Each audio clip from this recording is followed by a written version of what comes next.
Harper Audio presents The 22 Immutable Laws of Marketing. Violate them at your own risk. By Al Reese and Jack Trout.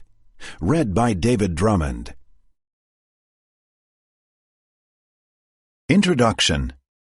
Billions of dollars have been wasted on marketing programs that couldn't possibly work, no matter how clever or brilliant, or how big the budgets.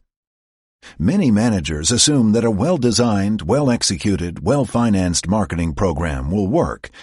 It's not necessarily so.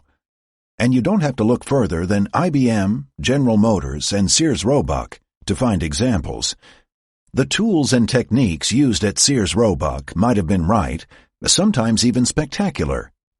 And the managers who ran the GM programs might have been the best and the brightest.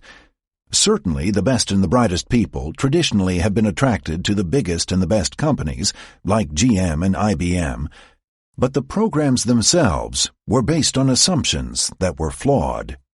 John Kenneth Galbraith, when asked what he believed was America's perception of the country's giant corporations, said that we feared corporate power. Today, we fear corporate incompetence. All companies are in trouble, especially big companies. General Motors is a good example. Over the past decade, the company paid a terrible price for destroying the identity of its brands. It priced them alike, as well as made them look alike. 10 share points evaporated, which translates into about $10 billion a year in sales. GM's problem wasn't a competitive problem, although competition did increase. It wasn't a quality problem either, although GM obviously wasn't delivering top-notch quality. It was very definitely a marketing problem. When a company makes a mistake today, footprints quickly show up on its back as competition runs off with its business. To get the business back, the company has to wait for others to make mistakes and then figure out how to exploit the situation.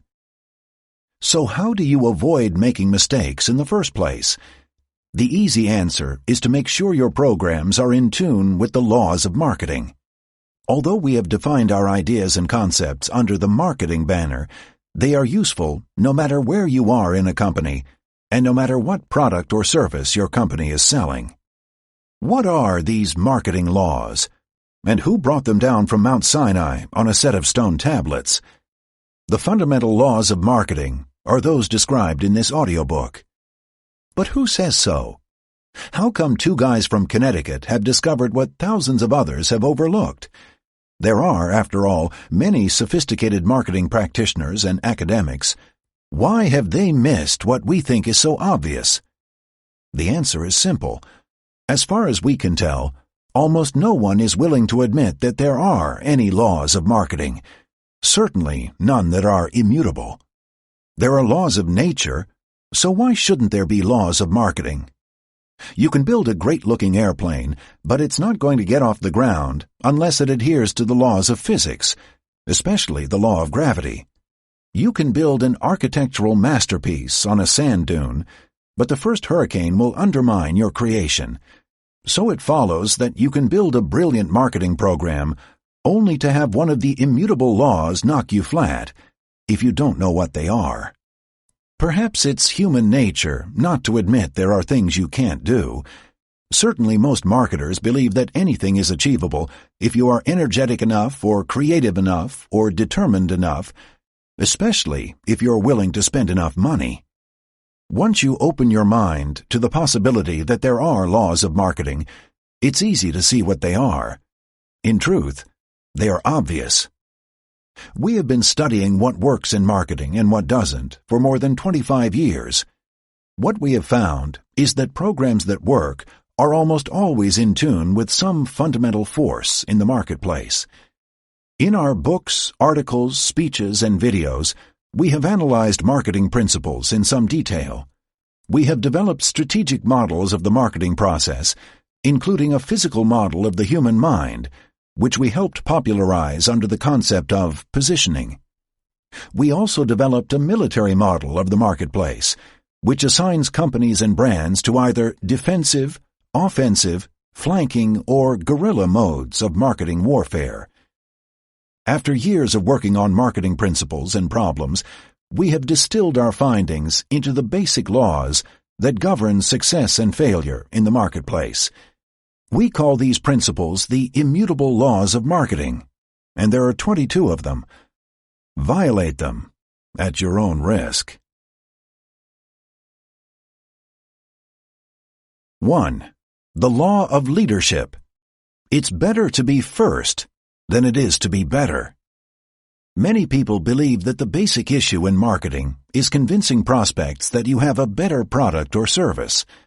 Not true. If you have a small market share and you have to do battle with larger, better-financed competitors, then your marketing strategy was probably faulty in the first place.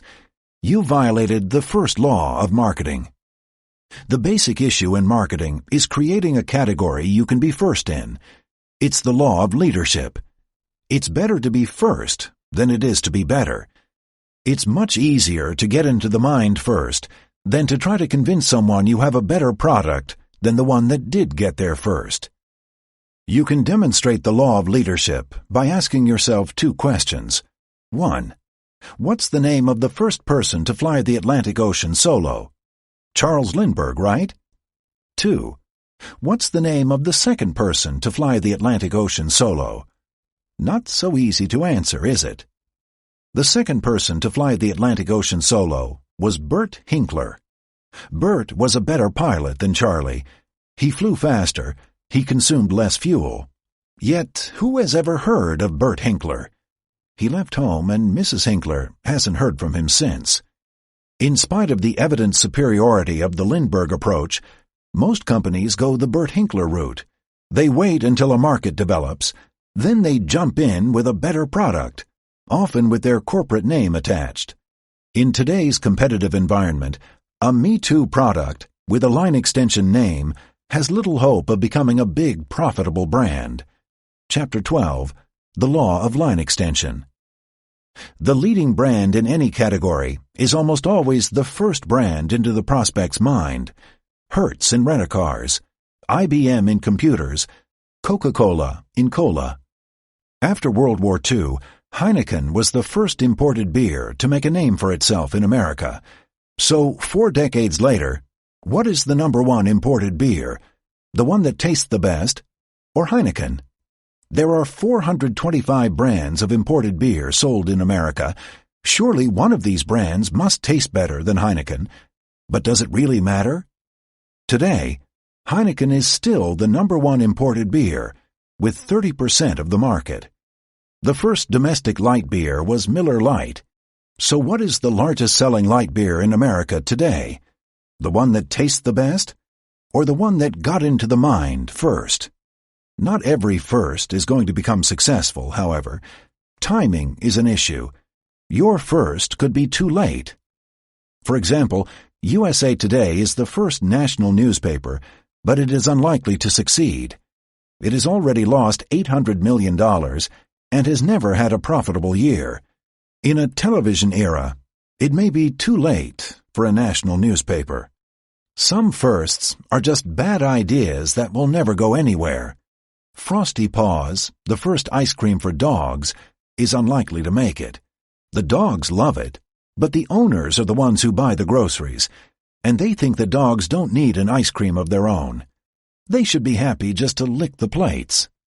The law of leadership applies to any product, any brand, any category. Let's say you didn't know the name of the first college founded in America. You can always make a good guess by substituting leading for first. So what's the name of the leading college in America? Most people would probably say Harvard, which is also the name of the first college founded in America. What's the name of the second college founded in America? The College of William and Mary, which is only slightly more famous than Bert Hinkler. No 2 products are any similar than twins are, yet twins often complain that the first of the 2 whom a person meets always remains their favorite, even though the person also gets to know the other one. People tend to stick with what they've got. If you meet someone a little better than your wife or husband, it's really not worth making the switch, what with attorney's fees and dividing up the house and kids. The law of leadership also applies to magazines, which is why Time leads Newsweek, People leads Us, and Playboy leads Penthouse. Take TV Guide, for example. Back in the early 50s, the then powerful Curtis Publishing Company tried to field a television listings magazine to compete with the fledgling TV Guide. Even though TV Guide had only a minuscule head start, and despite the awesome strength of Curtis, the Curtis publication never really got off the ground. TV Guide had preempted the field. The law of leadership applies equally as well to hard categories like automobiles and computers as it does to soft categories like colleges and beer. Jeep was first in four-wheel drive off-the-road vehicles. Acura was first in luxury Japanese cars. IBM was first in mainframe computers. Sun Microsystems was first in workstations. Jeep, Acura, IBM, and Sun are all leading brands. The first minivan was introduced by Chrysler. Today, Chrysler has 10% of the car market and 50% of the minivan market. Is the essence of car marketing making better cars or getting into the market first? The first desktop laser printer was introduced by a computer company, Hewlett-Packard. Today, the company has 5% of the personal computer market and 45% of the laser printer market. Gillette was the first safety razor, Tide was the first laundry detergent, Hayes was the first computer modem. Leaders all. One reason the first brand tends to maintain its leadership is that the name often becomes generic. Xerox, the first plain paper copier, became the name for all plain paper copiers. People will stand in front of a Ricoh or a Sharp or a Kodak machine and say, "How do I make a Xerox copy?" They will ask for the Kleenex when the box clearly says Scott. They will offer you a Coke when all they have is Pepsi-Cola. How many people ask for cellophane tape instead of Scotch tape? Not many. Most people use brand names when they become generic. Band-Aid, Fiberglass, Formica, Gore-Tex, Jell-O, Crazy Glue, Q-tips, Saran Wrap, Velcro, to name a few. Some people will go to great lengths to turn a brand name into a generic. FedEx this package to the coast. If you're introducing the first brand in a new category, you should always try to select a name that can work generically. Lawyers advise the opposite, but what do they know about the laws of marketing? Not only does the first brand usually become the leader, but also the sales order of follow-up brands often matches the order of their introductions. The best example is ibuprofen. Advil was first, Nuprin was second, Metapren was third. That's exactly the sales order they now enjoy. Advil has 51% of the ibuprofen market, Nuprin has 10%, and Metapren has 1%. The fourth brand that entered the market was Motrin IB. Even though it has the powerful prescription name for ibuprofen, Motrin's market share is only 15%. Keep in mind that Advil was introduced with a same as the prescription drug Motrin theme. And note the generic substitution.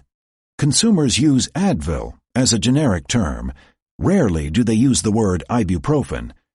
Even an MD will tell a patient, "Take 2 Advil and call me in the morning."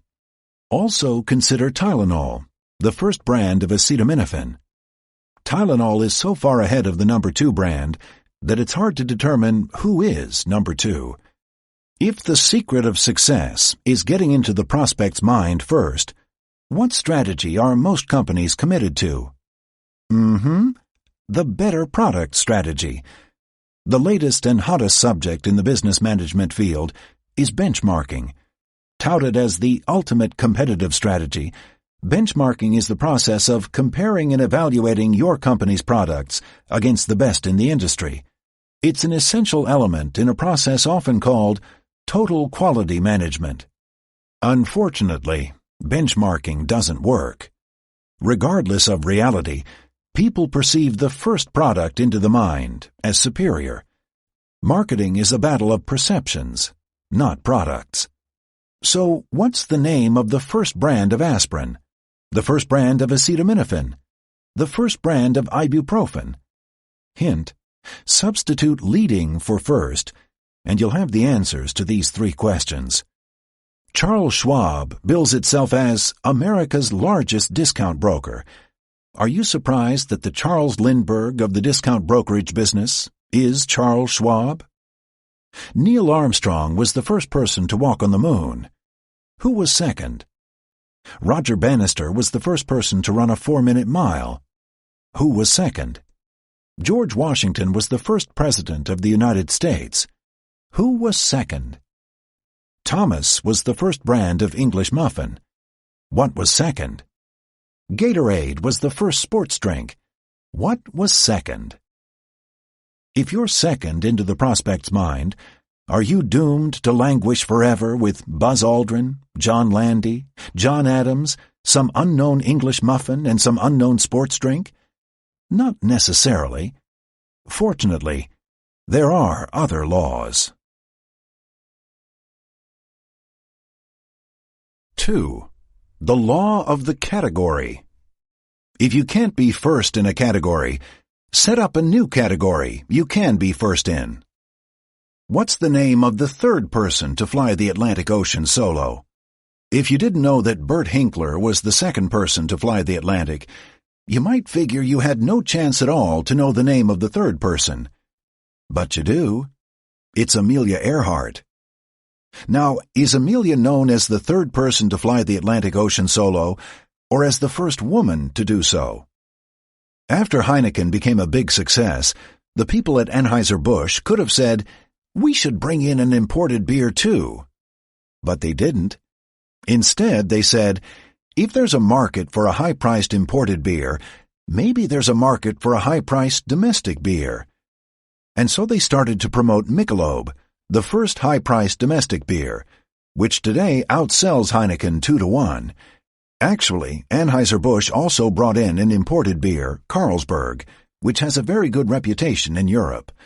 In the United States, however, the Me Too Carlsberg never went anywhere. Miller Lite was the first domestic light. It took an importer 5 years to say, if there's a market for a domestic light beer, maybe there's a market for an imported light beer. The result was Amstel Light, which became the largest-selling imported light beer. If you didn't get into the prospect's mind first, don't give up hope. Find a new category you can be first in. It's not as difficult as you might think. After IBM became a big success in computers, everybody and his brother jumped into the field. Burroughs, Control Data, General Electric, Honeywell, NCR, RCA, Sperry. Snow White and the Seven Dwarfs, they were called. Which dwarf grew up to become a worldwide powerhouse with 126,000 employees and sales of $14 billion, a company often dubbed the second largest computer company in the world? None of them.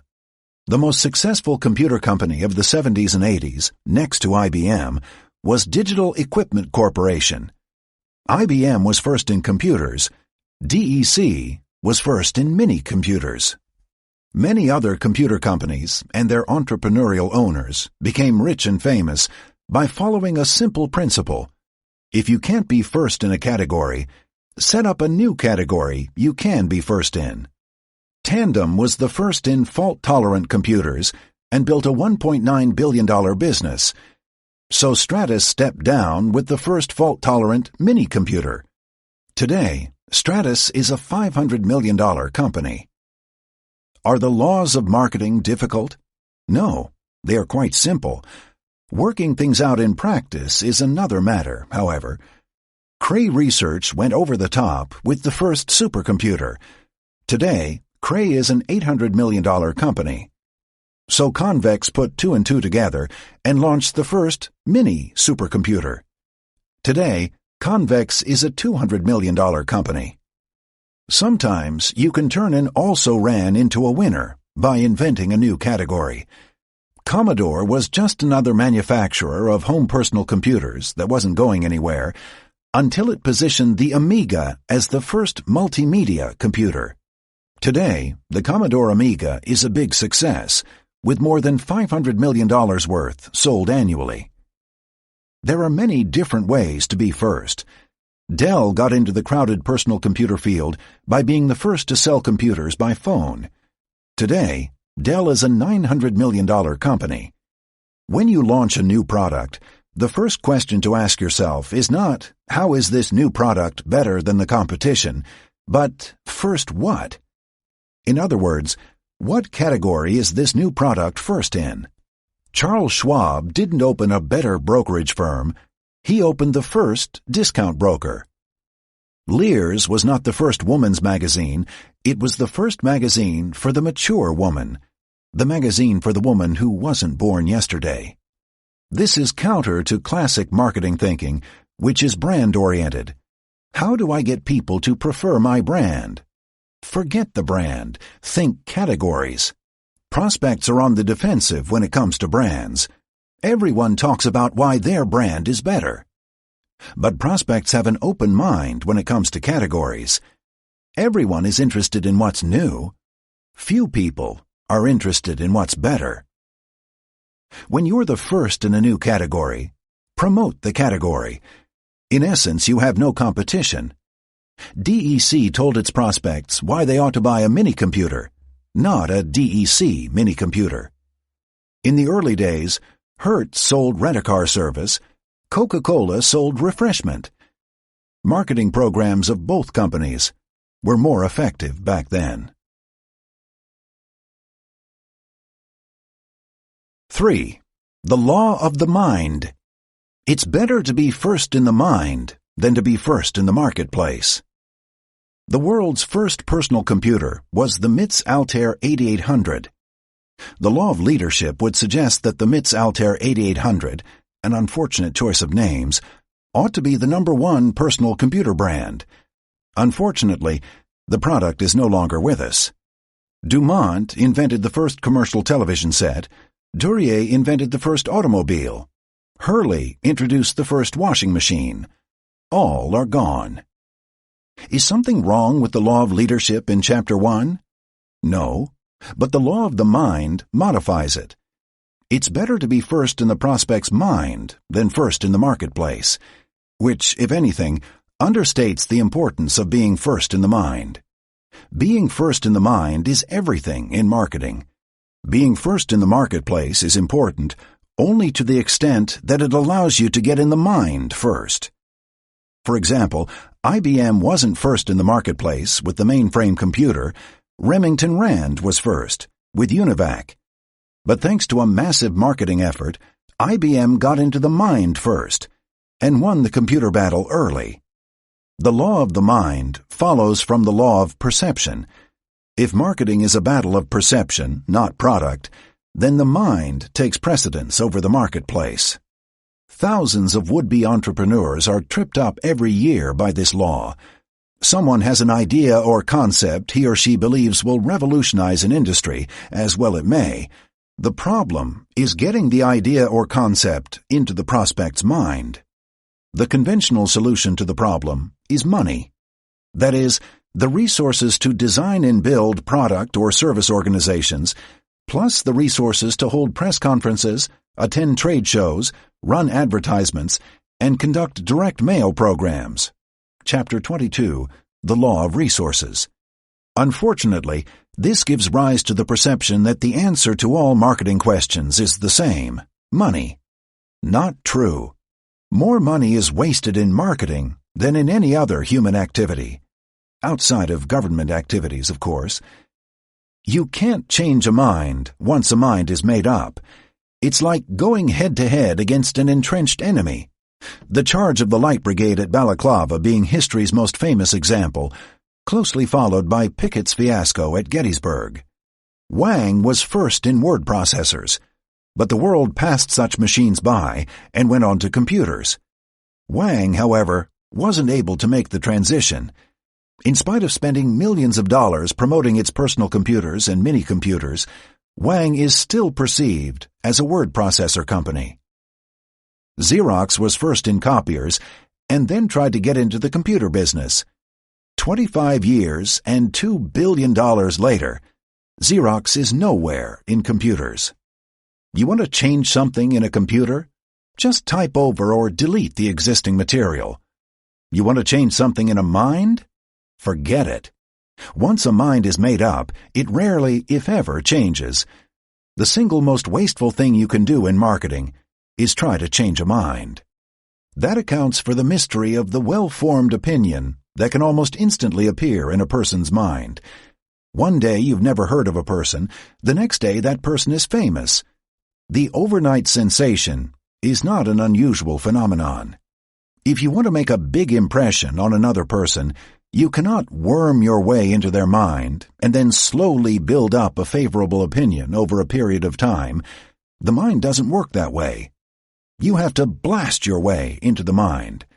The reason you blast instead of worm is that people don't like to change their minds. Once they perceive you one way, that's it. They kind of file you away in their minds as a certain kind of person. You cannot become a different person in their minds. One of the mysteries of marketing is the role of money. One day, a few dollars can work a major miracle. The next day, millions of dollars can't save a company from going under. When you have an open mind to work with, even a small amount of money can go a long way. Apple got off the computer ground with $91,000 contributed by Mike Markkula. Apple's problem in getting into its prospects' minds was helped by its simple, easy-to-remember name. On the other hand, Apple's competitors had complicated names that were difficult to remember. In the early days, 5 personal computers were in position on the launching pad: Apple II, Commodore PET, IMSEI 8080, MIT's Altair 8800, and RadioShack TRS-80. Ask yourself, which name is the simplest and easiest to remember? 4. The law of perception. Marketing is not a battle of products, it's a battle of perceptions. Many people think marketing is a battle of products. In the long run, they figure, the best product will win. Marketing people are preoccupied with doing research and getting the facts. They analyze the situation to make sure that truth is on their side. Then they sail confidently into the marketing arena, secure in the knowledge that they have the best product and that ultimately the best product will win. It's an illusion. There is no objective reality. There are no facts. There are no best products. All that exists in the world of marketing are perceptions in the minds of the customer or prospect. The perception is the reality. Everything else is an illusion. All truth is relative to your mind or the mind of another human being. When you say, "I'm right," and the next person is wrong, all you're really saying is that you're a better perceiver than someone else. Most people think they are better perceivers than others. They have a sense of personal infallibility. Their perceptions are always more accurate than those of their neighbors or friends. Truth and perception become fused in the mind, leaving no difference between the two. It's not easy to see that this is so. To cope with the terrifying reality of being alone in the universe, people project themselves on the outside world. They live in the arena of books, movies, television, newspapers, magazines. They belong to clubs, organizations, institutions. These outside representations of the world seem more real than the reality inside their own minds. People cling firmly to the belief that reality is the world outside of the mind and that the individual is one small speck on a global spaceship. Actually, it's the opposite. The only reality you can be sure about is in your own perceptions. If the universe exists, it exists inside your own mind and the minds of others. That's the reality that marketing programs must deal with. There may well be oceans, rivers, cities, towns, trees, and houses out there, but there just isn't any way for us to know these things except through our own perceptions. Marketing is a manipulation of those perceptions. Most marketing mistakes stem from the assumption that you're fighting a product battle rooted in reality. All the laws in this book are derived from the exact opposite point of view.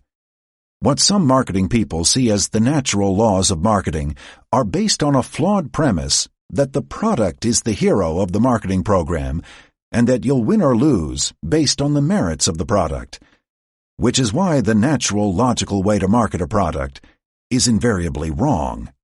Only by studying how perceptions are formed in the mind and focusing your marketing programs on those perceptions can you overcome your basically incorrect marketing instincts. Each of us, manufacturer, distributor, dealer, prospect, customer, looks at the world through a pair of eyes. If there is objective truth out there, how would we know it? Who would measure it? Who would tell us? It could only be another person looking at the same scene through a different pair of eye windows. Truth is nothing more or less than one expert's perception. And who is the expert? It's someone who is perceived to be an expert in the mind of somebody else.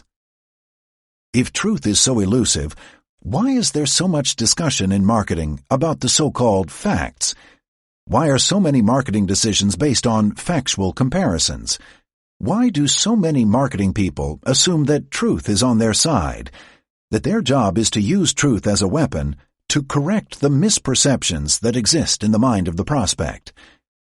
Marketing people focus on facts because they believe in objective reality.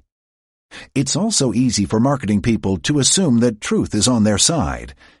If you think you need the best product to win a marketing battle, then it's easy to believe you have the best product. All that's required is a minor modification of your own perceptions. Changing a prospect's mind is another matter. Minds of customers or prospects are very difficult to change. With a modicum of experience in a product category, a consumer assumes that he or she is right. A perception that exists in the mind is often interpreted as a universal truth. People are seldom, if ever, wrong, at least in their own minds. It's easier to see the power of perception over product when the products are separated by some distance.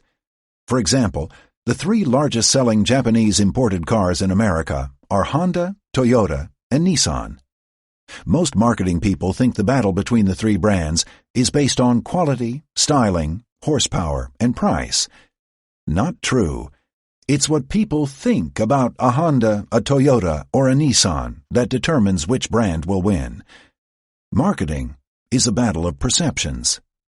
Japanese automobile manufacturers sell the same cars in the United States as they do in Japan. If marketing were a battle of products, you would think the same sales order would hold true for both countries. After all, the same quality, the same styling, the same horsepower, and roughly the same prices hold true for Japan as they do for the United States. But in Japan, Honda is nowhere near the leader. There, Honda is in third place, behind Toyota and Nissan. Toyota sells more than 4 times as many automobiles in Japan as Honda does. So what's the difference between Honda in Japan and Honda in the United States? The products are the same, but the perceptions in customers' minds are different. If you told friends in New York you bought a Honda, they might ask you, "What kind of car did you get? A Civic, an Accord, a Prelude?" If you told friends in Tokyo you bought a Honda, they might ask you, "What kind of motorcycle did you buy?" In Japan, Honda got into customers' minds as a manufacturer of motorcycles, and apparently most people don't want to buy a car from a motorcycle company. How about an opposite situation? Would Harley-Davidson be successful if it launched a Harley-Davidson automobile?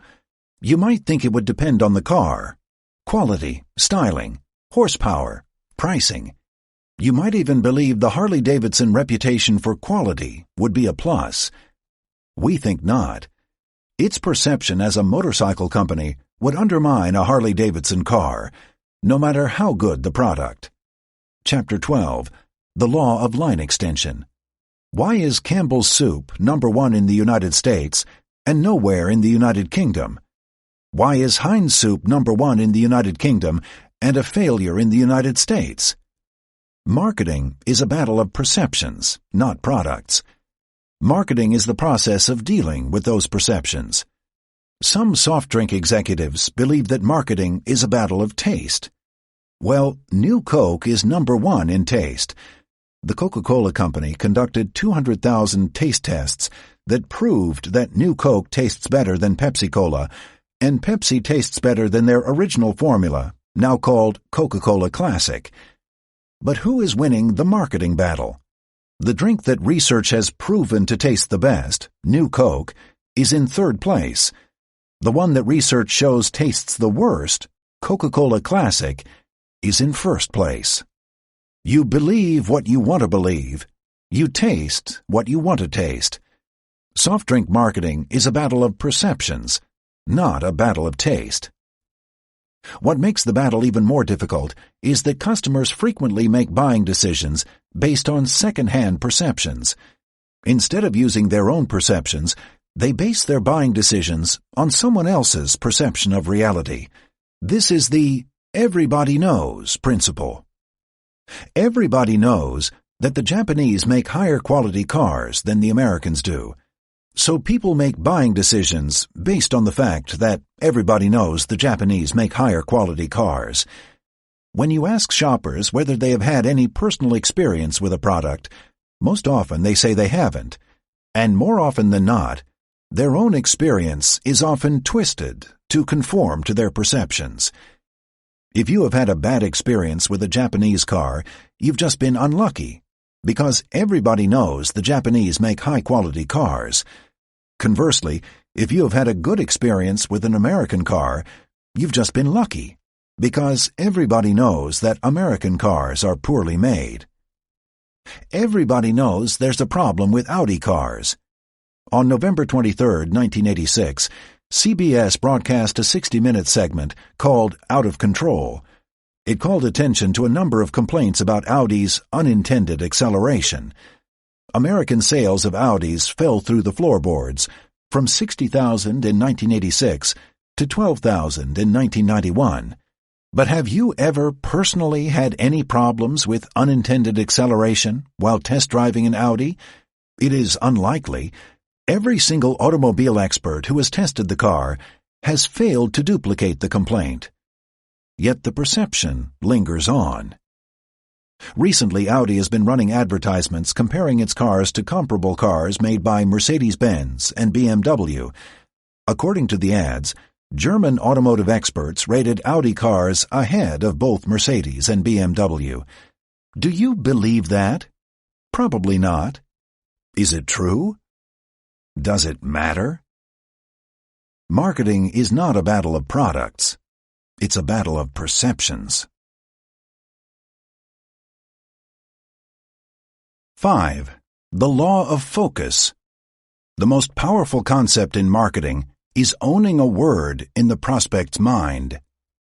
A company can become incredibly successful if it can find a way to own a word in the mind of the prospect. Not a complicated word, not an invented one. The simple words are best. Words taken right out of the dictionary. This is the law of focus. You burn your way into the mind by narrowing the focus to a single word or concept. It's the ultimate marketing sacrifice.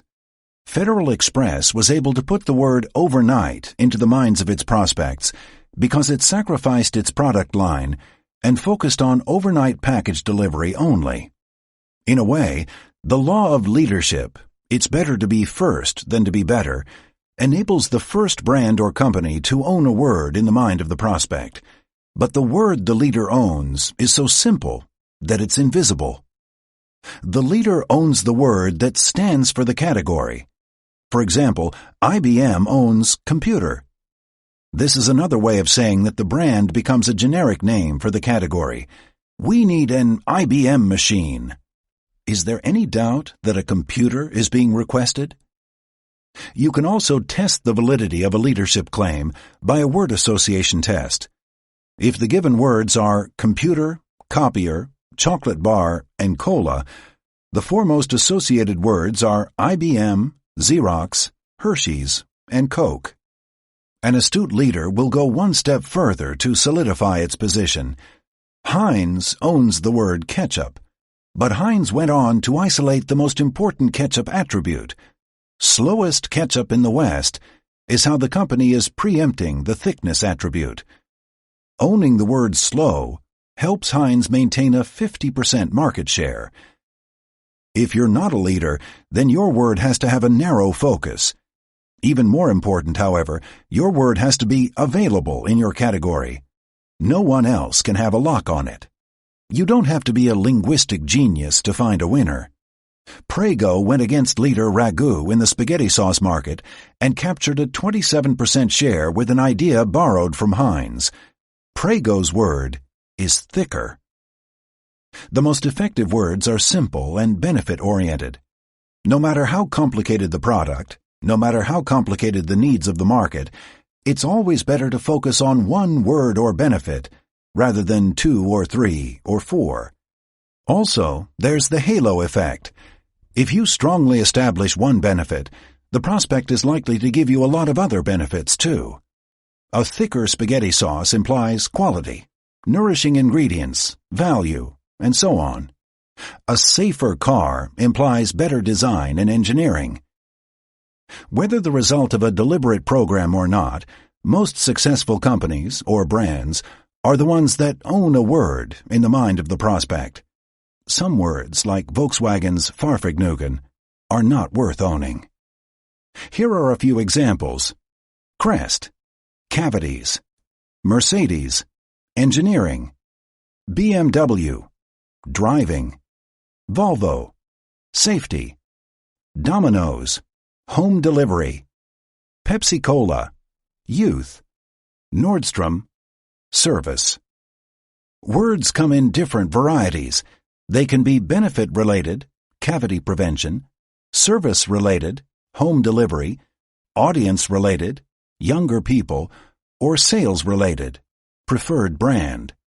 Although we've been touting that words stick in the mind, nothing lasts forever. There comes a time when a company must change words. It's not an easy task. The recent history of Lotus Development Corporation demonstrates the nature of the problem. For a number of years, Lotus owned the word spreadsheet. Lotus was synonymous with 123 and spreadsheet.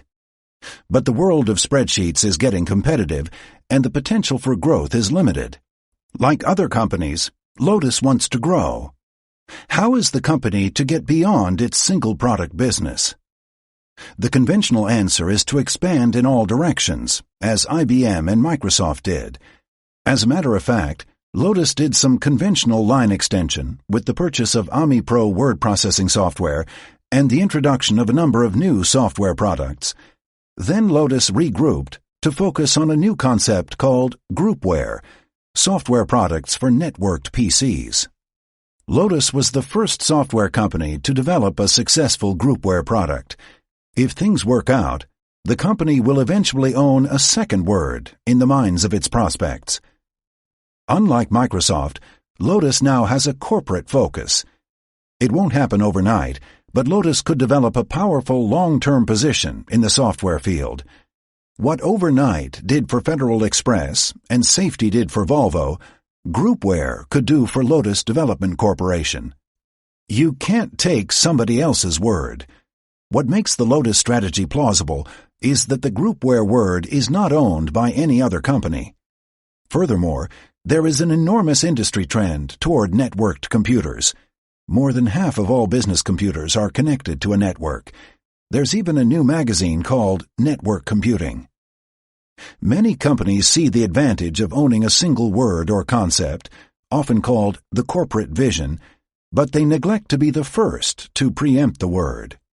What won't work in marketing is leaving your own word in search of a word owned by others. This was the case with Atari, which owned the words video game. But the business turned out to be faddish, so in 1982 it sailed off in a new direction. It wanted Atari to mean computers. CEO James Morgan laid it all out. Atari's strength as a name also tends to be its weakness. It is synonymous with video games.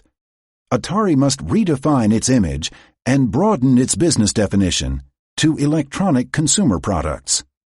Unfortunately for Mr. Morgan's strategy, A host of other companies, including Apple and IBM, owned the word he was after. Atari's diversification was a disaster. But the real irony was in that another company arrived in 1986 and took over the concept Atari walked away from. The company was Nintendo, which today has 75% of a multi-billion-dollar market. Who knows where Atari is these days? The essence of marketing is narrowing the focus. You become stronger when you reduce the scope of your operations. You can't stand for something if you chase after everything. Some companies accept the need to narrow the focus and try to accomplish this strategy in ways that are self-defeating. We'll focus on the quality end of the market. We won't get into the low end where the emphasis is on price. The problem is that customers don't believe you unless you restrict your business to high-priced products only, like Mercedes-Benz or BMW. General Motors tries to sell quality at all price levels. Putting quality on the road is their latest corporate slogan. Every GM product includes the mark of excellence. Guess what they're doing at Ford? The same thing. Quality is job one, say the Ford ads. Over at Chrysler, Lee Iacocca proclaimed, "We don't want to be the biggest, we just want to be the best." Does anyone really believe that Iacocca doesn't want to be the biggest? This is great stuff inside the corporation. Total quality, the path to greatness. It makes a terrific theme at dealer meetings, especially with the trumpet flourishes and the dancers. But outside the corporation, the message falls apart.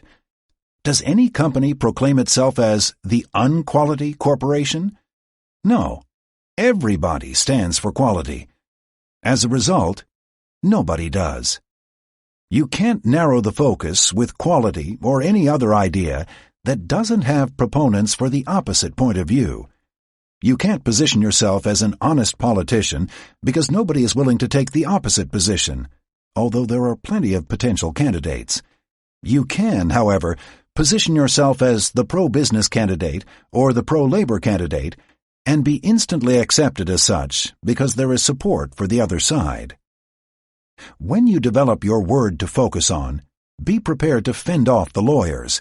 They want to trademark everything you publish. The trick is to get others to use your word. To be a leader, you have to have followers.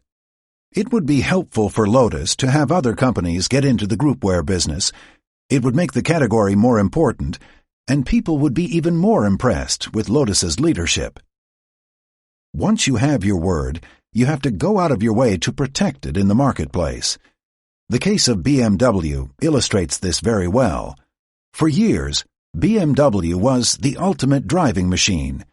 Then the company decided to broaden its product line and chase Mercedes-Benz with large 700 series sedans. The problem is, how can a living room on wheels be the ultimate driving machine? Not only can you not feel the road, but you'll also crush all the pylons in your driving commercials. As a result, things started downhill for BMW. Luckily, it has recently introduced a new small BMW and is emphasizing driving once again. The company has regained its focus. The law of focus applies to whatever you're selling, or even whatever you're unselling, like drugs, for example. The anti-drug crusade on television and in magazines suffers from a lack of focus. There is no one word driven into the minds of drug users that could begin to unsell the drug concept. Anti-drug advertising is all over the map. You'd think the anti-drug forces, who, after all, are professionals, would have taken a leaf from the amateurs fighting the abortion issue. Both sides of the abortion issue have focused on single, powerful words, pro-life and pro-choice. The anti-drug forces should do the same, focus on a single, powerful word. What the campaign ought to do is make drugs what cigarettes are today, socially unacceptable. One word that could do this is the ultimate down word, loser. Since drug usage causes all kinds of losses, of job, family, self-esteem, freedom, life, a program that said drugs are for losers could have a very powerful impact especially on the recreational user, who is more concerned with social status than with getting high. The law of focus, a marketing law, could help solve one of society's biggest problems. 6. The law of exclusivity. Two companies cannot own the same word in the prospect's mind. When a competitor owns a word or position in the prospect's mind, it is futile to attempt to own the same word. As we mentioned earlier, Volvo owns safety. Many other automobile companies, including Mercedes-Benz and General Motors, have tried to run marketing campaigns based on safety, yet no one except Volvo has succeeded in getting into the prospect's mind with a safety message. The Atari story shows the futility of attempting to move in on the home computer position against well-entrenched competitors. A variation called game computer might have been possible because it would have taken advantage of the perception of Atari as a creator of computer games. But that's about it. The home computer position belonged to Apple, Commodore, and others. Despite the disaster stories, many companies continue to violate the law of exclusivity. You can't change people's minds once they are made up. In fact, what you often do is reinforce your competitor's position by making its concept more important. Federal Express has walked away from overnight and is in the middle of trying to take worldwide away from DHL. Overnight letter used to be emblazoned on Federal Express envelopes. Today you'll find FedEx letter instead. And its advertising no longer says, when it absolutely positively has to be there overnight. Lately, the word that has been appearing in Federal Express advertising is worldwide. This raises the all-important question, can Federal Express ever own the worldwide word? Probably not. Someone else already owns it. DHL Worldwide Express. Its concept? Faster to more of the world. To succeed, Federal Express must find a way to narrow the focus against DHL. The company can't do it by trying to own the same word in the prospect's mind. Another massive marketing effort aimed at someone else's word can be found in Bunnyland. To be specific, the pink Energizer bunny that is trying to take the long-lasting concept away from Duracell. No matter how many bunnies Eveready throws into the fray, Duracell will still be able to hang on to the long-lasting word. Duracell got into the mind first and preempted the concept. Even the Dura part of the name communicates it. What often leads marketers down this booby-trapped lane is that wonderful stuff called research.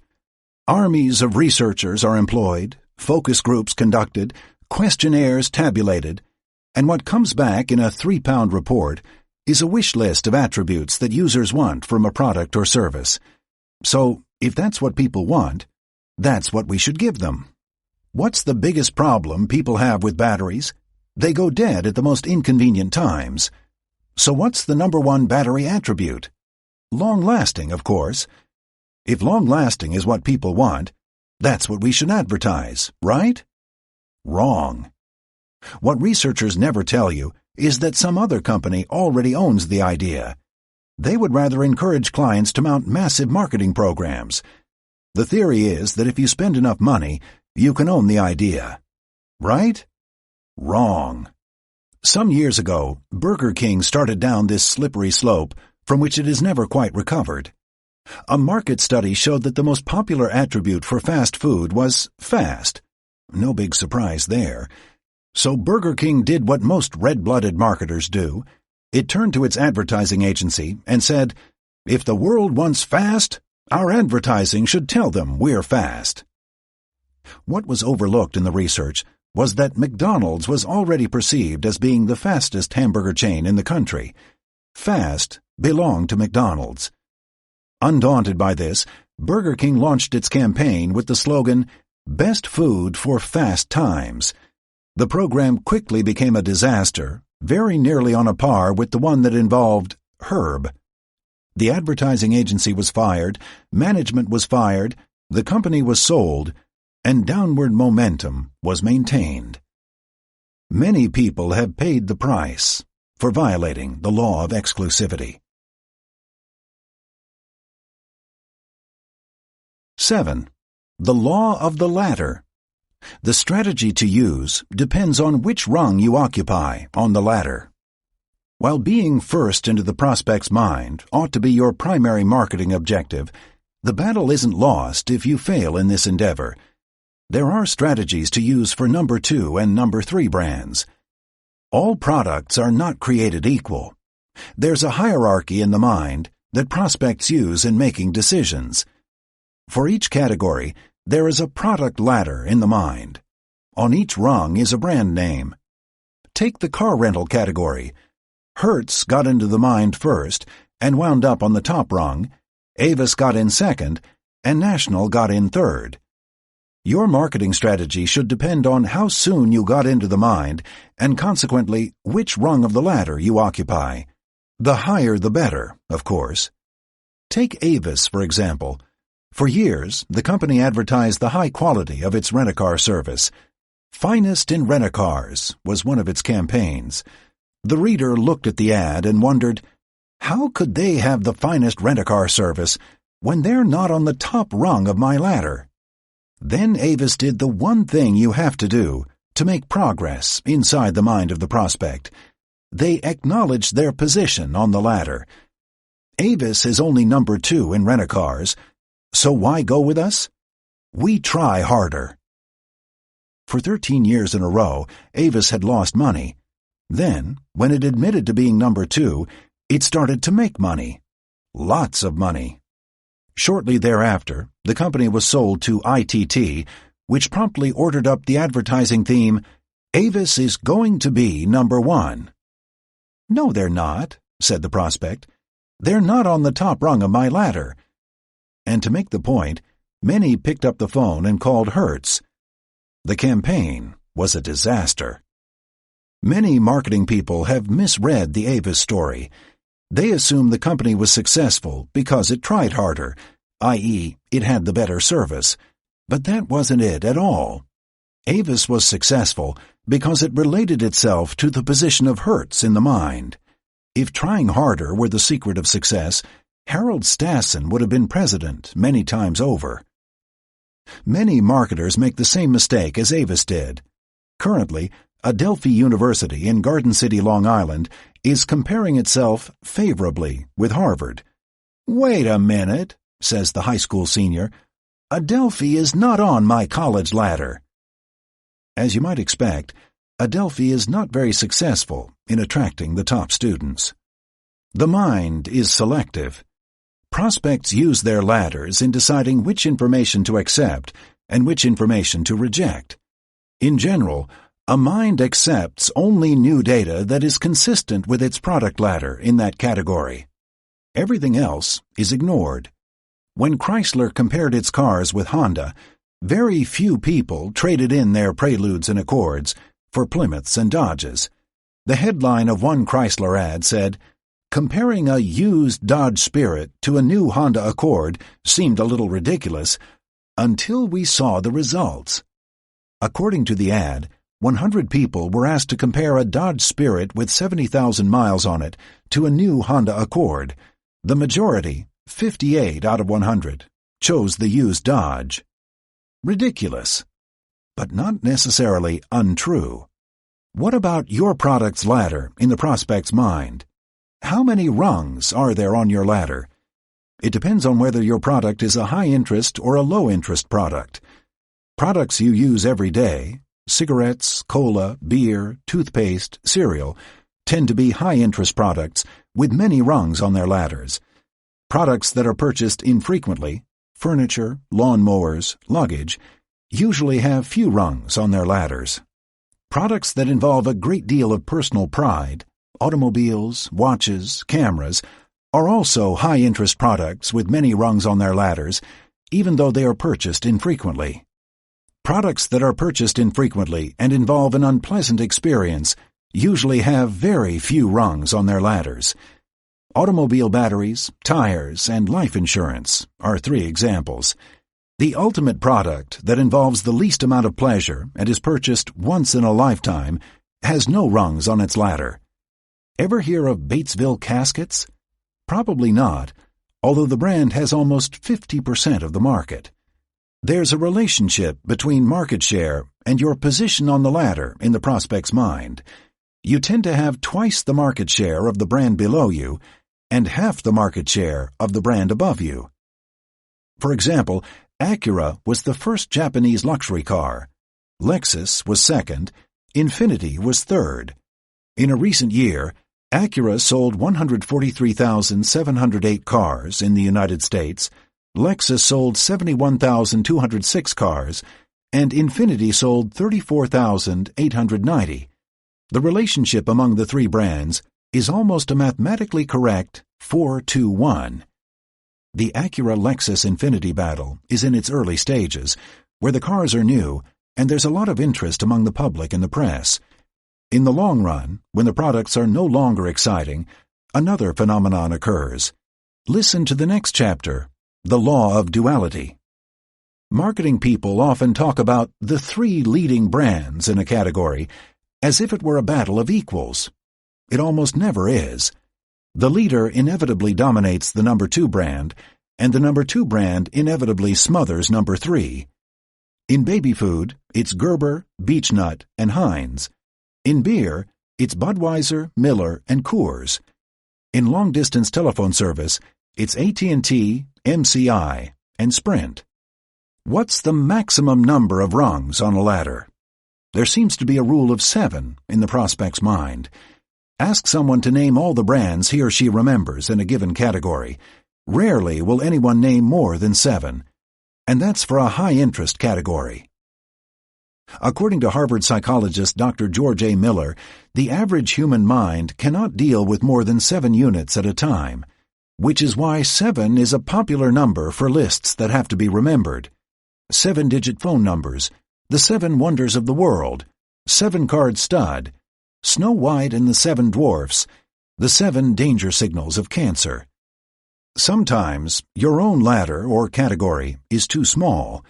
It might be better to be a small fish in a big pond than to be a big fish in a small pond. In other words, it's sometimes better to be number 3 on a big ladder than number 1 on a small ladder. The top rung of the lemon-lime soda ladder was occupied by 7-Up. Sprite was on the second rung. In the soft drink field, however, the cola ladder is much bigger than the lemon-lime ladder. Almost 2 out of 3 soft drinks consumed in America are cola drinks. So 7-Up climbed on the cola ladder with a marketing campaign called the Uncola. As tea is to coffee, 7-Up became the alternative to a cola drink. And 7-Up sales climbed to where the brand was the 3rd largest selling soft drink in America. Unfortunately, in recent years, 7-Up lost its grip on 3rd place by violating one of the laws yet to be discussed. Chapter 12, The Law of Line Extension. The ladder is a simple but powerful analogy that can help you deal with the critical issues in marketing. Before starting any marketing program, ask yourself the following questions. Where are we on the ladder in the prospect's mind? On the top rung? On the second rung? Or maybe we're not on the ladder at all. Then make sure your program deals realistically with your position on the ladder. More on how to do this later.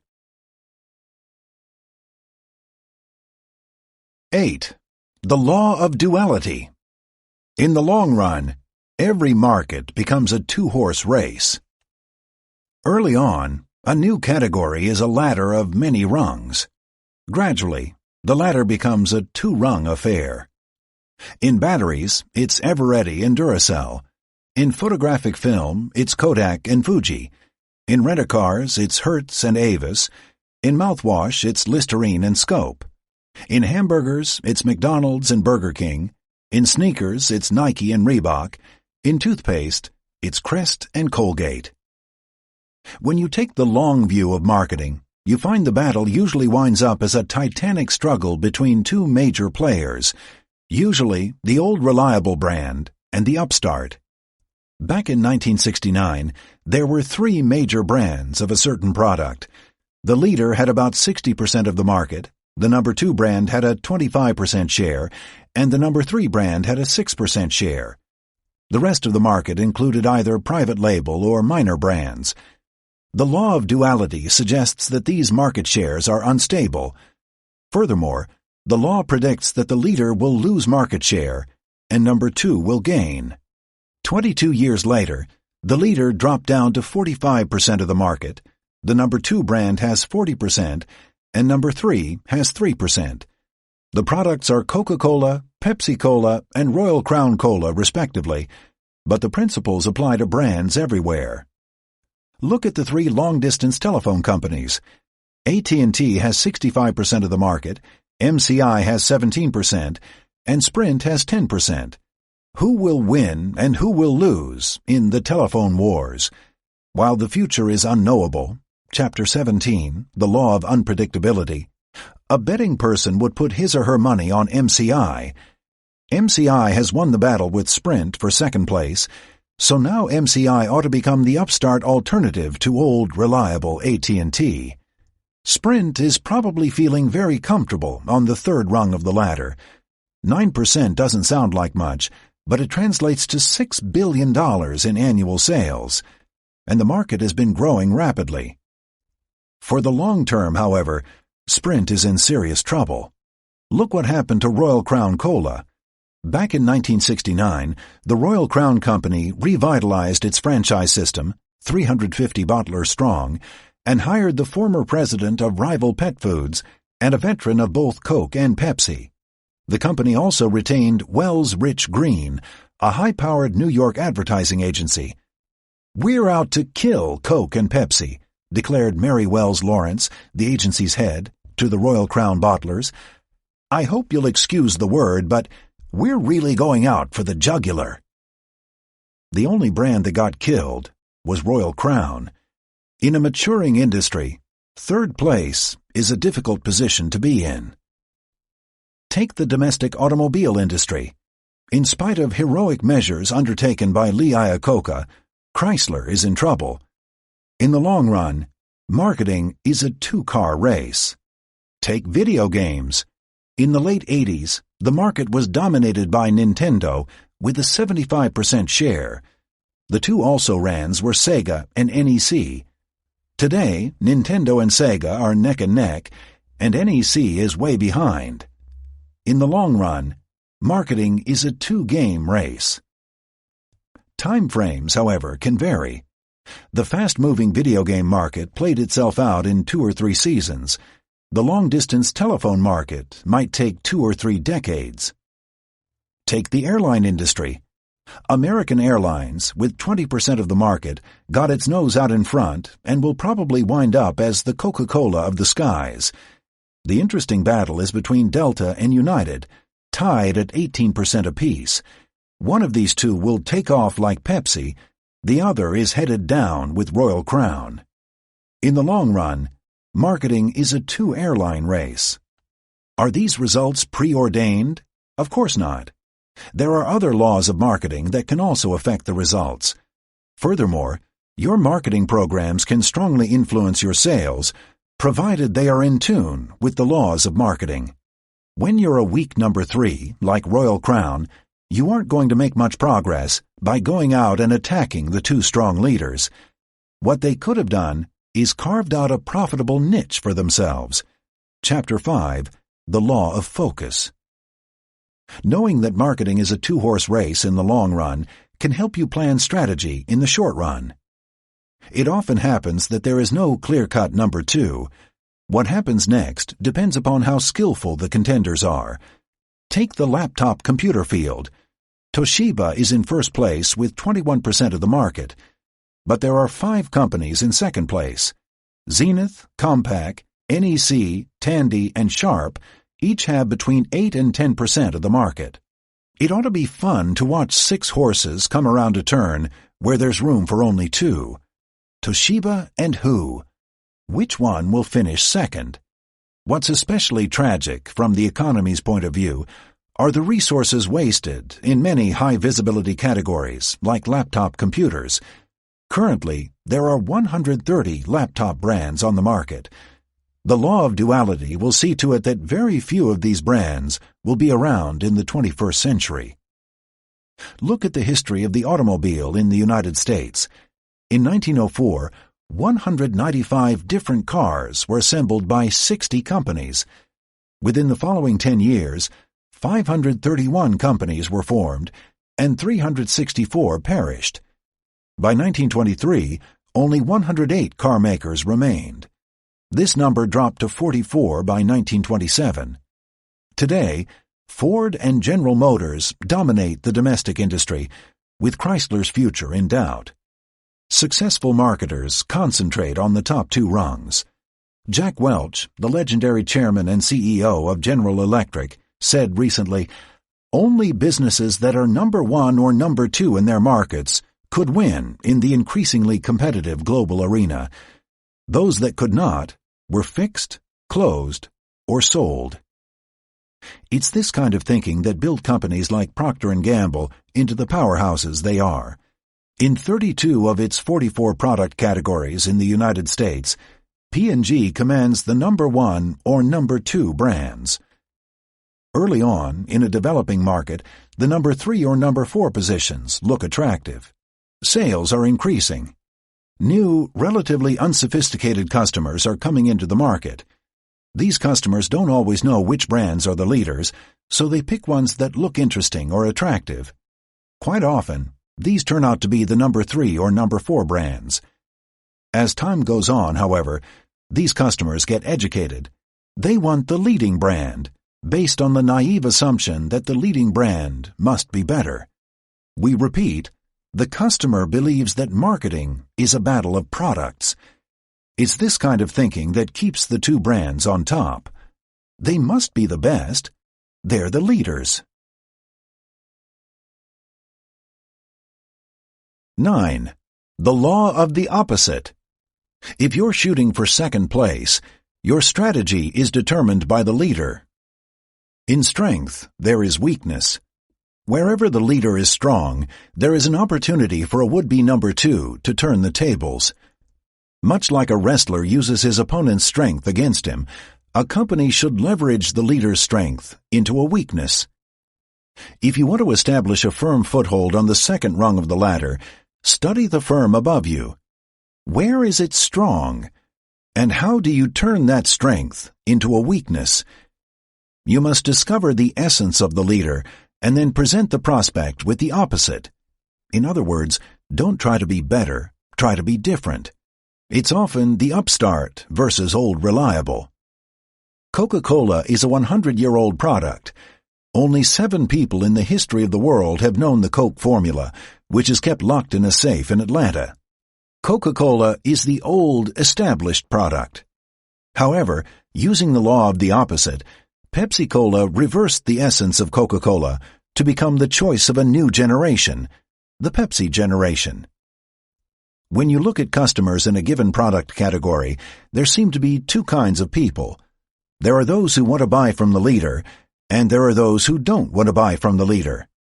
A potential number two has to appeal to the latter group. In other words, by positioning yourself against the leader, you take business away from all the other alternatives to number one.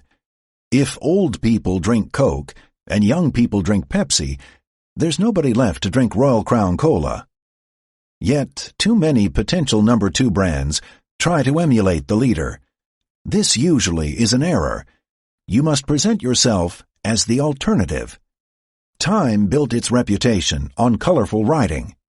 So Newsweek turned the idea around and focused on a straightforward writing style. We separate facts from opinions. In other words, Newsweek puts its opinions in the editorial columns, not in the news columns. Sometimes you need to be brutal. Scope, the good-tasting mouthwash, hung the medicine breath label on its Listerine competition. But don't simply knock the competition. The law of the opposite is a two-edged sword. It requires honing in on a weakness that your prospect will quickly acknowledge. One whiff of Listerine, and you know that your mouth would smell like a hospital. Then quickly twist the sword. Scope is the good-tasting mouthwash that kills germs. Also in the mouthwash field, is an interesting example of the futility of trying to emulate the leader. In 1961, Johnson & Johnson introduced Micron mouthwash, focusing on its scientific virtues. Within months, Micron became the number 2 brand. But with its germ-fighting approach, Listerine was also a scientific brand. So in 1965, when Procter & Gamble introduced Scope, it had the opposite position to itself. Scope went on to become the number 2 mouthwash. By 1978, when Johnson & Johnson withdrew the product from the market, Micron's share had fallen to 1%. When Beck's beer arrived in the United States, it had a problem.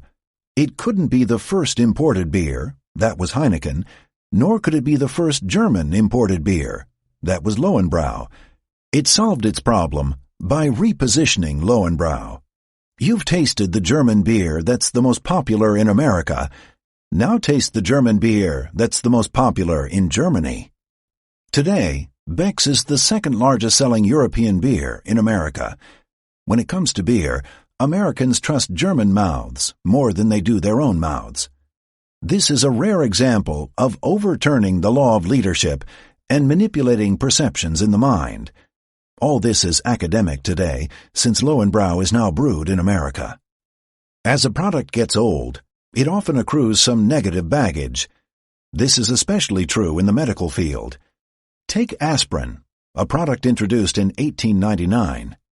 With thousands of medical studies conducted on aspirin, someone was bound to find flaws in the product.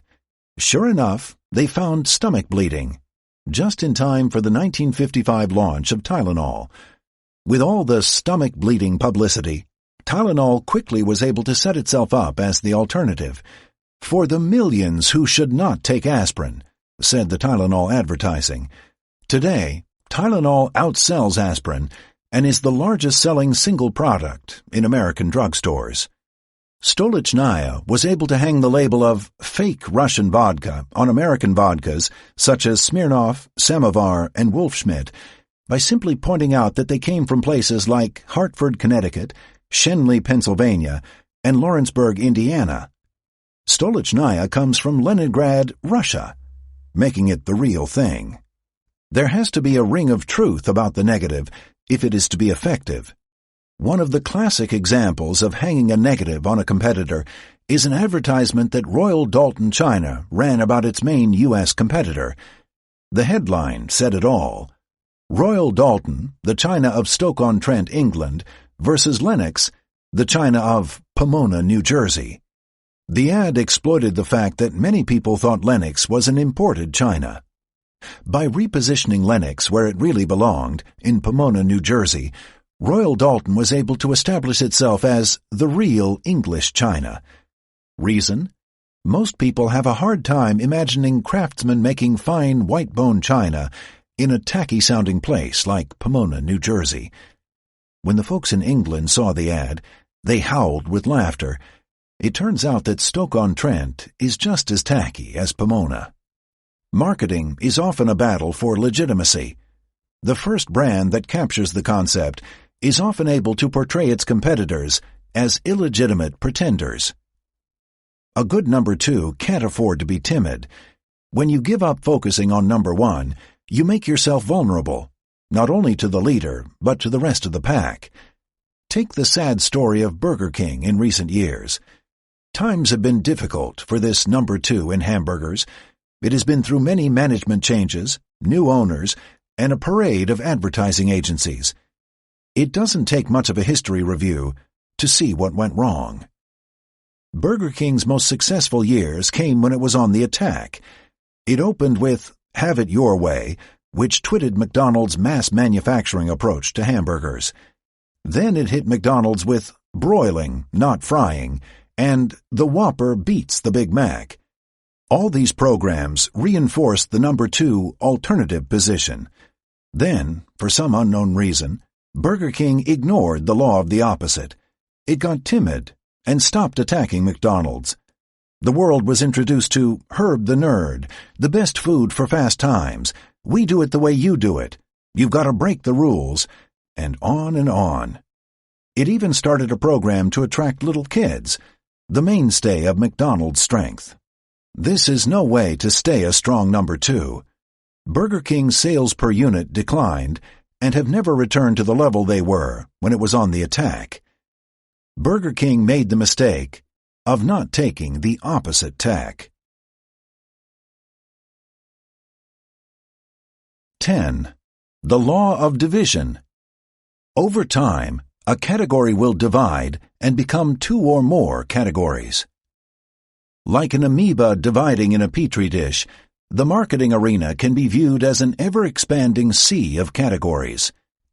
A category starts off as a single entity, computers, for example, but over time, the category breaks up into other segments: mainframes, mini-computers, workstations, personal computers, laptops, notebooks, pen computers. Like the computer, the automobile started off as a single category.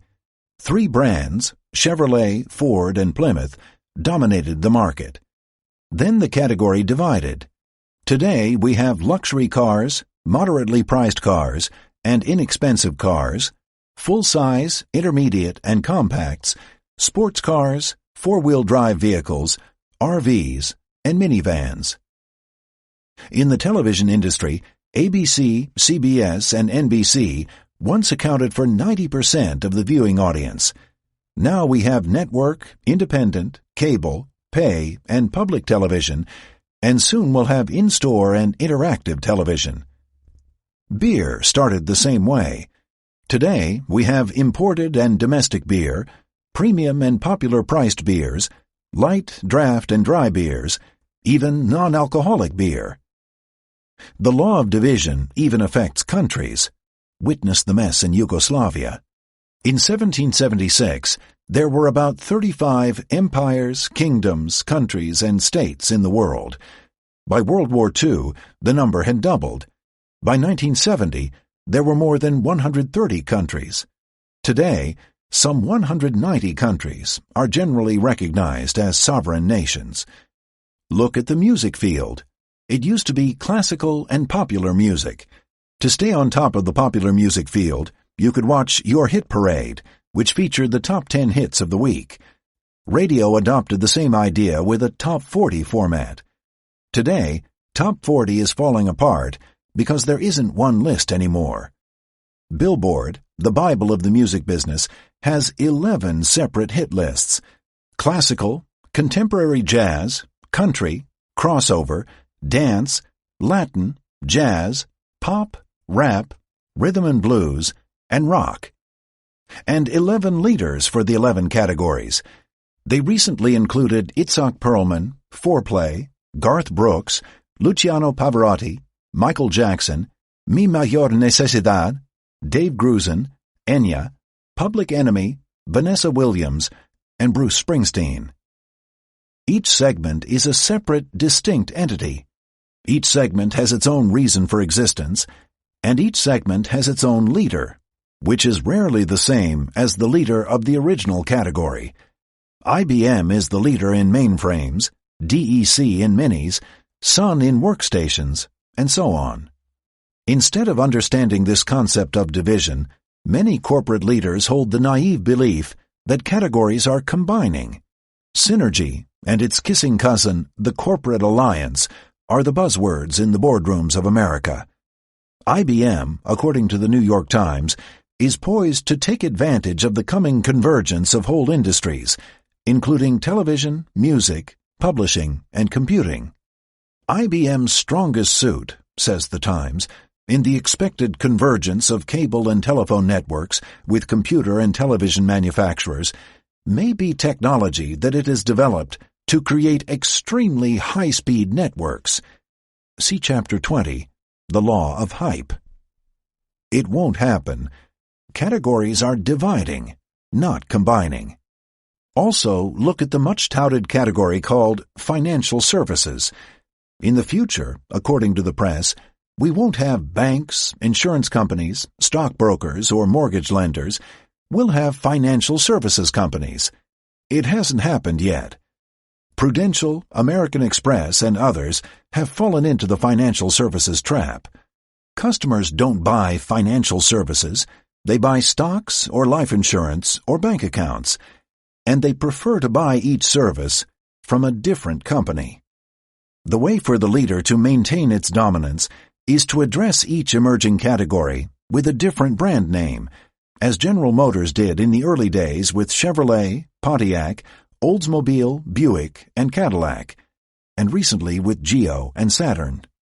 Companies make a mistake when they try to take a well-known brand name in one category and use the same brand name in another category. A classic example is the fate that befell Volkswagen, the company that introduced the small car category to America. Its Beetle was a big winner that grabbed 67% of the imported car market in the United States. Volkswagen was so successful that it began to think it could be like General Motors and sell bigger, faster, and sportier cars. So it swept up whatever models it was making in Germany and shipped them all to the United States. But unlike GM, it used the same brand, Volkswagen, for all of its models. "Different Volks for different folks," said the advertising, which featured 5 different models, including the Beetle, the 412 sedan, the Dasher, the Thing, and even a station wagon. Needless to say, the only thing that kept selling was the small thing, the Beetle. Well, Volkswagen found a way to fix that. It stopped selling the Beetle in the United States and started selling a new family of big, fast, expensive Volkswagens. Now you have the Vanagon, the Scirocco, the Jetta, the Golf GL, and the Cabriolet. It even built a plant in Pennsylvania to build these wondrous new cars. Unfortunately for Volkswagen, the small car category continued to expand, and since people couldn't buy a long-lasting, economical VW, they shifted to Toyota, Honda, and Nissan. Today, Volkswagen's 67% share has shrunk to less than 4%. Volkswagen isn't some minor European brand like Saab or Alfa Romeo. Volkswagen is the largest-selling automotive brand in Europe. The cars VW sells in the United States are the same as the ones it sells in Europe, only the minds of the people buying them are different. In America, Volkswagen means small and ugly. Nobody here wants to buy a big, beautiful Volkswagen. Chapter 4, The Law of Perception. One of Volkswagen's competitors, Honda, decided to go upmarket. Rather than use the Honda name in the luxury car market, it introduced the Acura. It even took the expensive step of setting up separate Acura dealerships to avoid confusion with Honda. The Acura became the first Japanese luxury car in the United States, where today Honda sells many more Acuras than Volkswagen sells Volkswagens. Honda now has the leading brand in 2 categories. What keeps leaders from launching a different brand to cover a new category is the fear of what will happen to their existing brands. General Motors was slow to react to the super premium category that Mercedes-Benz and BMW established. One reason was that a new brand on top of Cadillac would enrage GM's Cadillac dealers. Eventually, GM tried to take Cadillac upmarket with the $54,000 Alante. It bombed. Why would anyone spend that kind of money on a so-called Cadillac, since their neighbors would probably think they paid only $30,000 or so? No prestige. A better strategy for General Motors might have been to put a new brand into the Mercedes market. They might have brought back the classic LaSalle. Timing is also important. You can be too early to exploit a new category. Back in the 50s, the Nash Rambler was America's first small car, but American Motors didn't have either the courage or the money to hang in there long enough for the category to develop. It's better to be early than late. You can't get into the prospect's mind first unless you're prepared to spend some time waiting for things to develop. 11. The Law of Perspective. Marketing effects take place over an extended period of time. Is alcohol a stimulant or a depressant? If you visit almost any bar and grill on a Friday night after work, you'd swear that alcohol was a stimulant. The noise and laughter are strong evidence of alcohol's stimulating effects. Yet at 4 in the morning, when you see a few happy hour customers sleeping it off in the streets, you'd swear that alcohol is a depressant. Chemically, alcohol is a strong depressant. But in the short term, by depressing a person's inhibitions, alcohol acts like a stimulant. Many marketing moves exhibit the same phenomenon. The long-term effects are often the exact opposite of the short-term effects. Does a sale increase a company's business or decrease it? Obviously, in the short term, a sale increases business, but there's more and more evidence to show that sales decrease business in the long term by educating customers not to buy at regular prices. Aside from the fact that you can buy something for less, what does a sale say to a prospect? It says that your regular prices are too high. After the sale is over, customers tend to avoid a store with a sale reputation. To maintain volume, retail outlets find they have to run almost continuous sales. It's not unusual to walk down a retail block and find a dozen stores in a row with sale signs in their windows. Have the automobile rebate programs increased sales? The rise of auto rebates have coincided with a decline in auto sales. U.S. vehicle sales have declined for 5 straight years in a row.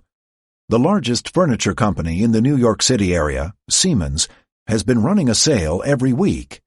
Recently, Siemens went bankrupt. There is no evidence that couponing increases sales in the long run. Many companies find they need a quarterly dose of couponing to keep sales on an even keel. Once they stop couponing, sales drop off. In other words, you keep those coupons rolling out, not to increase sales, but to keep sales from falling off if you stop. Couponing is a drug. You continue to do it because the withdrawal symptoms are just too painful. Any sort of couponing, discounts, or sales tends to educate consumers to buy only when they can get a deal. What if a company never started couponing in the first place? In the retail field, the big winners are the companies that practice everyday low prices. Companies like Walmart and Kmart, and the rapidly growing warehouse outlets. Yet almost everywhere you look, you see yo-yo pricing. The airlines and the supermarkets are 2 examples. Recently, however, Procter & Gamble made a bold move to establish uniform pricing, which could become the start of a trend. In everyday life, there are many examples of short-term gains and long-term losses, crime being a typical example.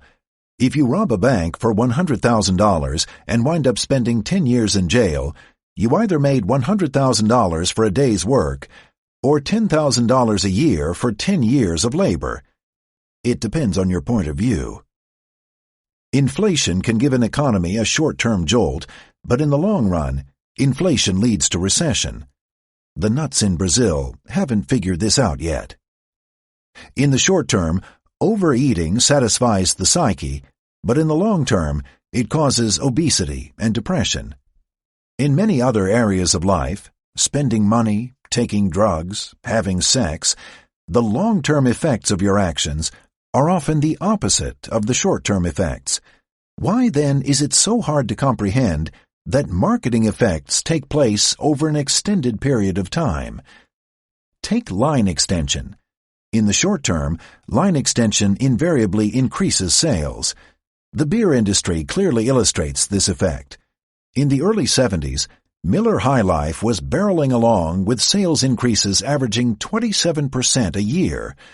Miller's success was fueled by Miller Time, a blue-collar campaign focused on rewarding yourself at the end of the day with a Miller beer. Then Miller got greedy, and in 1974 introduced Miller Lite, a brilliant concept, Chapter 2, The Law of the Category, buried under a line-extended name. In the short term, the 2 Millers could coexist, the blue-collar beer, High Life, and the yuppie beer, Light. But in the long term, line extension was bound to undermine one or the other brand. The high-water mark for Miller High Life was 1979, 5 years after the introduction of Miller Lite. In those 5 years, Miller High Life's annual sales almost tripled, from 8.6 million to 23.6 million barrels. This was the short-term effect of line extension. The long-term effect was grim. From a high of 23.6 million barrels in 1979, Miller High Life declined 13 years in a row to just 5.8 million barrels in 1991. And the decline is bound to continue. Nor has Miller Lite been immune to the ravages of line extension. In 1986, the brewer introduced Miller Genuine Draft. The brand took because it was the first beer in a new category. Unfortunately, the brand also carried the Miller name. Listen to the next chapter, The Law of Line Extension. History repeats itself. 5 years later, Miller Lite peaked in sales and then started to decline. Once started, the decline is almost impossible to stop. Unless you know what to look for, it's hard to see the effects of line extension, especially for managers focused on their next quarterly report. If a bullet took 5 years to reach a target, very few criminals would be convicted of homicide. The same thing that happened to Miller happened to Michelob. 3 years after the introduction of Michelob Light, regular Michelob peaked in sales and then declined 11 years in a row. Today, the 4 Michelob flavors combined, regular, light, dry, and classic dark, sell 25% fewer barrels than Michelob alone did in 1978, the year Michelob Light was introduced. The same thing happened to Coors. The introduction of Coors Light caused the collapse of Coors Regular, which today sells 1/4 of what it used to. Even the King is down. After annual sales increases stretching back to the end of Prohibition, Budweiser has been slipping the last 3 years in a row. The cause? Bud Light. You might be thinking that Miller, Coors, and Anheuser-Busch had to line extend because light beer has taken over the market. If you believe what you read in the papers, you'd think that everyone is drinking light beer. Not true. Today, 18 years after the introduction of Miller Lite, light beer still accounts for only 31% of the beer market. In other areas of marketing, the short-term, long-term line extension effects occur much more rapidly. Coca-Cola clothes were introduced by Merjani in 1985. 2 years later, wholesale volume reached $250 million. The following year, the line dried up virtually overnight, saddling Merjani with millions of dollars worth of inventory. What happened to Coca-Cola clothes also happened to Donald Trump. At first, the Donald was successful. Then he branched out and put his name on anything the banks would lend him money for. What's a Trump? A hotel, 3 casinos, 2 condominiums, 1 airline, 1 shopping center. Fortune magazine called Trump an investor with a keen eye for cash flow and asset values, a smart marketer, a cunning wheeler-dealer. Time and Newsweek put the Donald on their covers. Today, Trump is $1.4 billion in debt. What made him successful in the short term is exactly what caused him to fail in the long term: line extension. It looks easy, but marketing is not a game for amateurs. 12. The law of line extension. There's an irresistible pressure to extend the equity of the brand. If violating any of our laws was a punishable offense, a large portion of corporate America would be in jail. By far, the most violated law in our book is the law of line extension. What's even more diabolical is that line extension is a process that takes place continuously, with almost no conscious effort on the part of the corporation. It's like a closet or a desk drawer that fills up with almost no effort on your part. One day a company is tightly focused on a single product that is highly profitable. The next day the same company is spread thin over many products and is losing money. Take IBM. Years ago, when IBM was focused on mainframe computers, the company made a ton of money. Today, IBM is into everything and barely breaking even. In 1991, for example, IBM's revenues were $65 billion, yet the company wound up losing $2.8 billion. That's almost $8 million a day. In addition to selling mainframe computers, IBM markets personal computers, pen computers, workstations, mid-range computers, software, networks, telephones, you name it. IBM even tried to get into the home computer market with the PC Junior. Along the way, IBM dropped millions on copiers, sold to Kodak, ROLM, sold to Siemens, Satellite Business Systems, shut down, the Prodigy Network, limping along, SAA, TopView, Office Vision, and OS2. When a company becomes incredibly successful, it invariably plants the seeds for its future problems. Take Microsoft, the most successful company in the software field. Even though the company is 1/50th the size of General Motors, Microsoft's stock is worth more than GM's. What is Microsoft's strategy? In a word, more. Microsoft Corporation said it is aggressively seeking the dominant share in every major software applications category in the personal computer field, said the Wall Street Journal recently. Michael Maples, Senior Vice President of Microsoft's Applications Division, suggested that Microsoft might be able to achieve as much as 70% share in every major applications category, continued the journal. Whom does that sound like? Sounds like IBM. Microsoft is setting itself up as the next IBM, with all the negative implications the name suggests.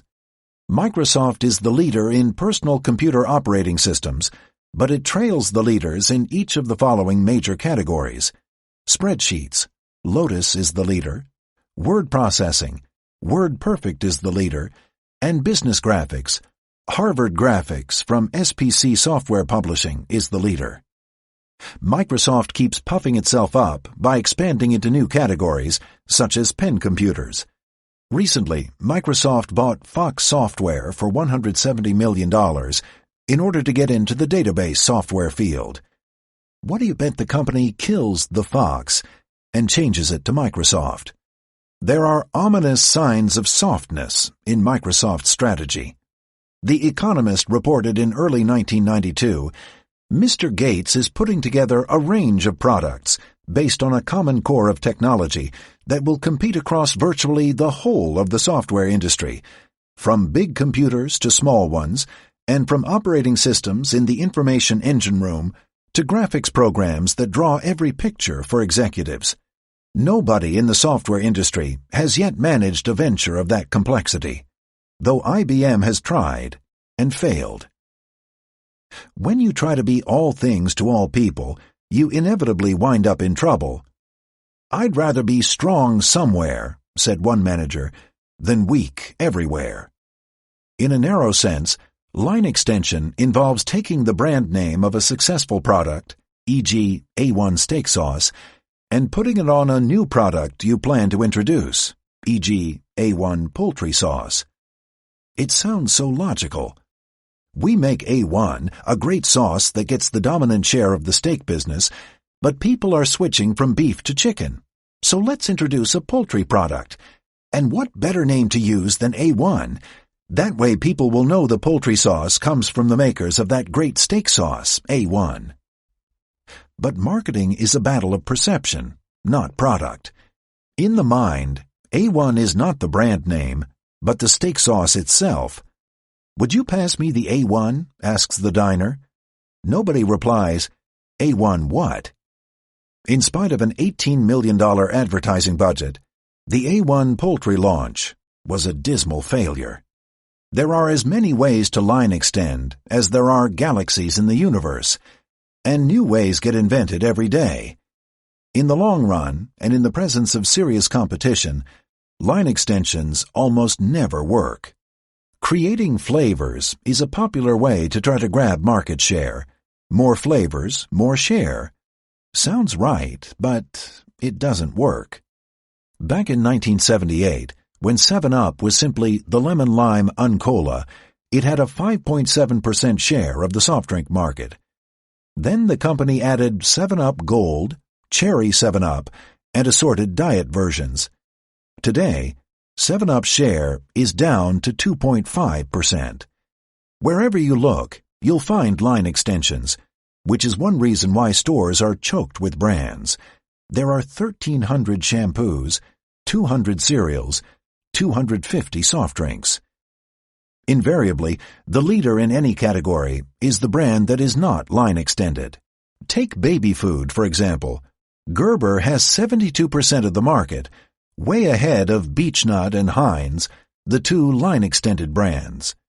In spite of evidence that line extensions don't work, companies continue to pump them out. Here are some examples. Ivory Soap, Ivory Shampoo, Lifesavers Candy, Lifesavers Gum, Bic Lighters, Bic Pantyhose, Chanel, Chanel for Men, Tanqueray Gin, Tanqueray Vodka, Coors Beer, Coors Water, Heinz Ketchup, Heinz Baby Food, USA Today, USA Today on TV, Adidas Running Shoes, Adidas Cologne, Pierre Cardin Clothing, Pierre Cardin Wine, Levi's Blue Jeans, Levi's Shoes, Colgate-Palmolive. We want to leverage our basic core brands and trade on our brand names to extend into new categories. Ed Fogarty, President. Campbell Soup Company. Leveraging and extending high-quality, repeat purchase brand names is always preferred over launching a new name. David W. Johnson, CEO. Del Monte. We're dedicated to the single brand concept. We're going to keep extending the Del Monte name into new areas. Ewan McDonald, President. Ultra Slim Fast. There will be soups, pastas, salad dressings, soda, fruit juices, and a new, thicker diet drink called Ultra Slim Fast Plus. Daniel Abraham, Chairman. Good luck and good night, Mr. Abraham. Why does top management believe that line extension works in spite of the overwhelming evidence to the contrary? One reason is that while line extension is a loser in the long term, it can be a winner in the short term. Chapter 11, The Law of Perspective.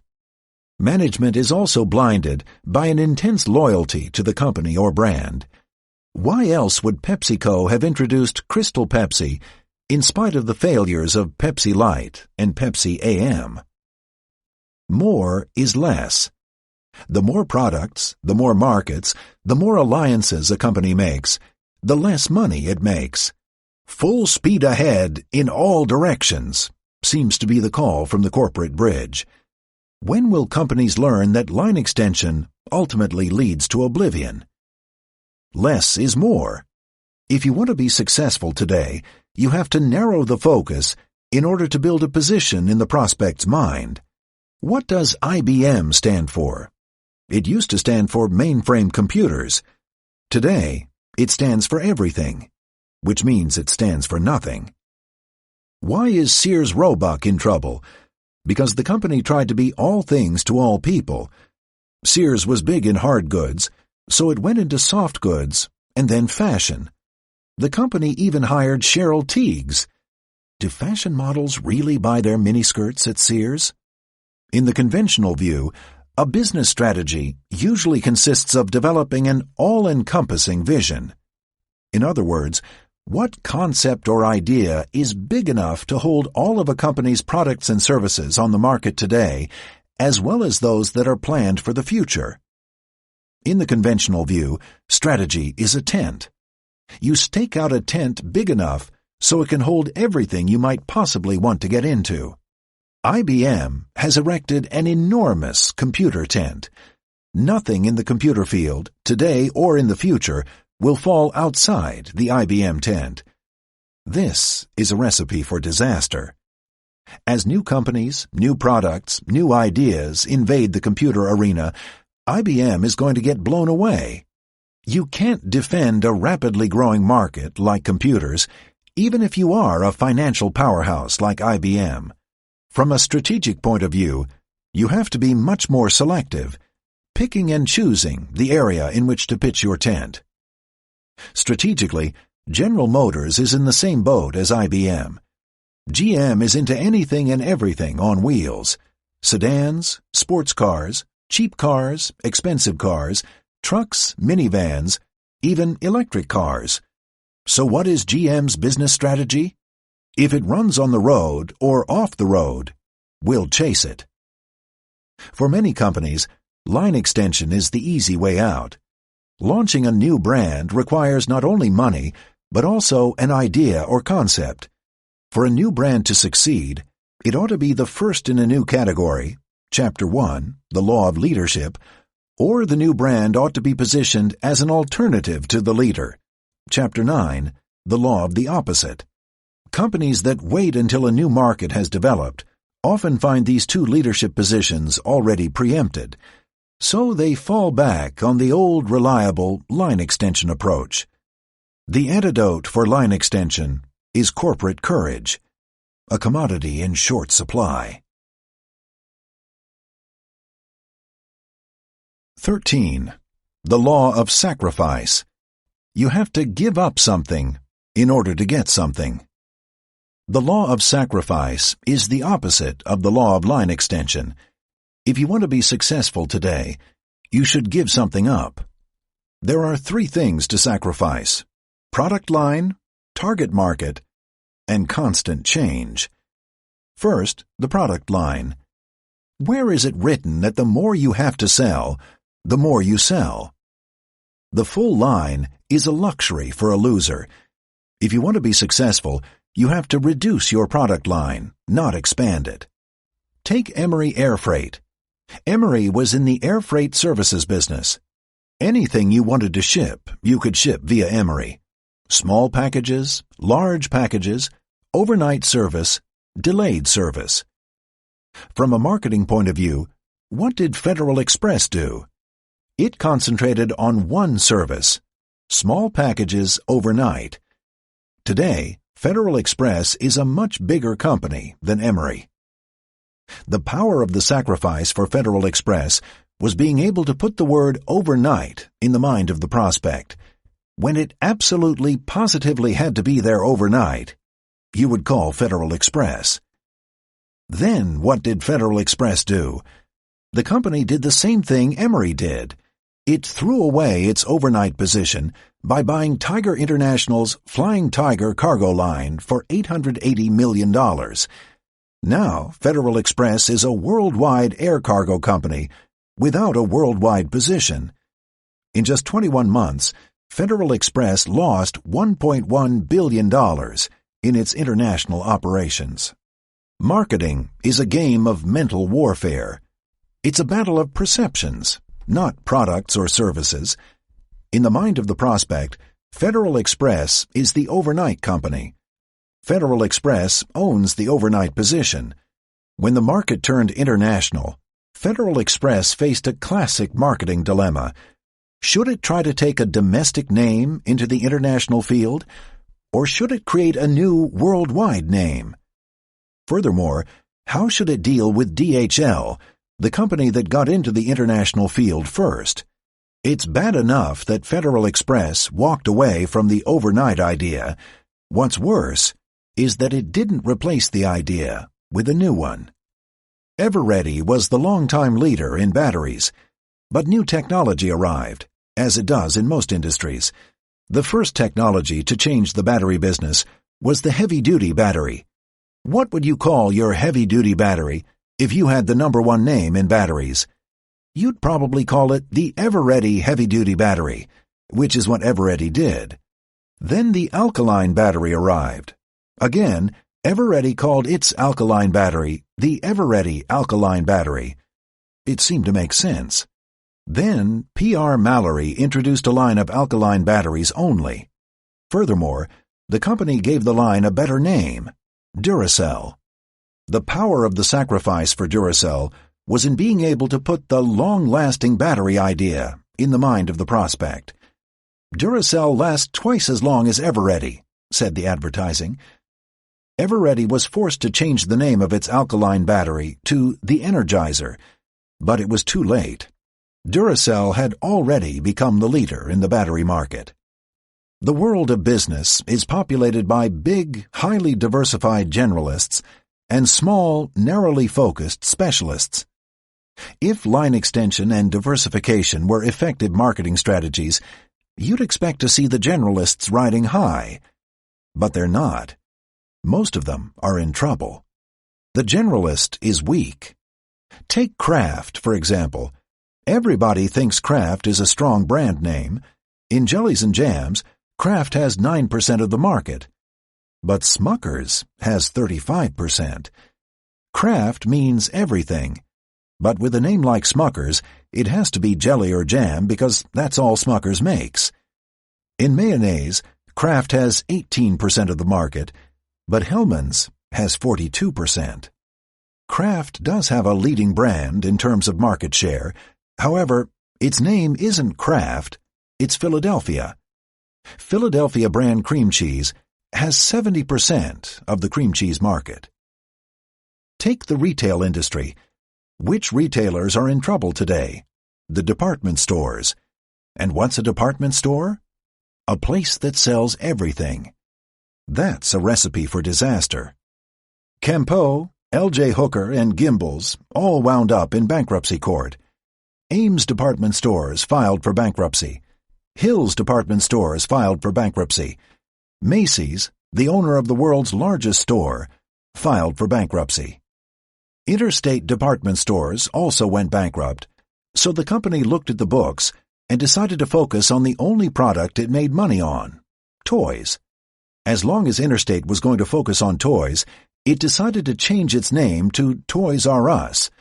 Today, Toys R Us does 20% of the retail toy business in the country. Very profitably, too. In its last fiscal year, Toys R Us made $326 million on sales of $5.5 billion. Many retail chains are successfully patterning themselves on the Toys R Us formula, a narrow focus with in-depth stock. Staples, Office Supplies, and Blockbuster Video are two recent examples. In the retail field generally, the big successes are the specialists. The Limited, upscale clothing for working women. The Gap, casual clothing for the young at heart. Benetton, wool and cotton clothing for young swingers. Victoria's Secret, sexy undergarments. Foot Locker, athletic shoes. Banana Republic, safari wear. When a clothing chain with a name like Banana Republic can be successful, you know we live in the age of the specialist. Let's discuss the second sacrifice, target market. Where is it written that you have to appeal to everybody? Take the cola field. Coca-Cola got into the prospect's mind first and built a powerful position. In the late 50s, for example, Coke outsold Pepsi more than 5-1. What could Pepsi-Cola do to go against Coke's powerful position? In the early 60s, Pepsi-Cola finally developed a strategy based on the concept of sacrifice. The company sacrificed everything except the teenage market. Then it brilliantly exploited this market by hiring its icons: Michael Jackson, Lionel Richie, Don Johnson. Within one generation, Pepsi closed the gap. Today, it is only 10% behind Coca-Cola in total U.S. cola sales.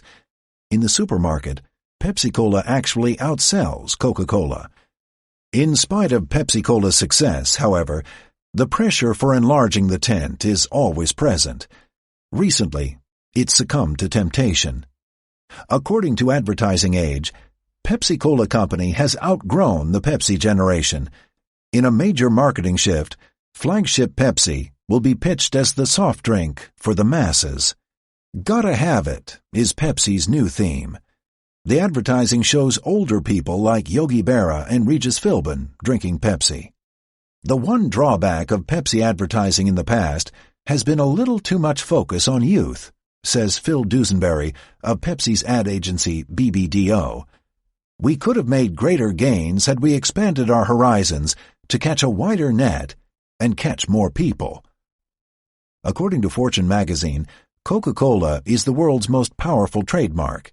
When an also-ran like Pepsi-Cola develops a narrowly focused strategy that puts it within an eyelash of the leader, why would it change its powerful strategy? Why indeed? There seems to be an almost religious belief that the wider net catches more customers, in spite of many examples to the contrary. Take Budweiser, for example. When we go out to develop a plan for Budweiser, we have to cover everybody above 21 years of age, whether they're male, female, black, white, says August Bush IV. Look at cigarette advertisements, especially old cigarette ads. They invariably show both a man and a woman. Why? In an age when most smokers were men, cigarette manufacturers wanted to broaden their market. We got the men, let's go out and get the women too. So what did Philip Morris do? It narrowed the focus to men only. And then it narrowed the focus even more to a man's man, the cowboy. The brand was called Marlboro. Today, Marlboro is the largest-selling cigarette in the world. In the United States, Marlboro is the largest-selling cigarette among men and women. The target is not the market. That is, the apparent target of your marketing is not the same as the people who will actually buy your product. Even though Pepsi-Cola's target was the teenager, the market was everybody. The 50-year-old guy who wants to think he's 29 will drink the Pepsi. The target of Marlboro advertising is the cowboy, but the market is everybody. Do you know how many cowboys are left in America? Very few. They've all been smoking Marlboros. Finally, the third sacrifice, constant change. Where is it written that you have to change your strategy every year at budget review time?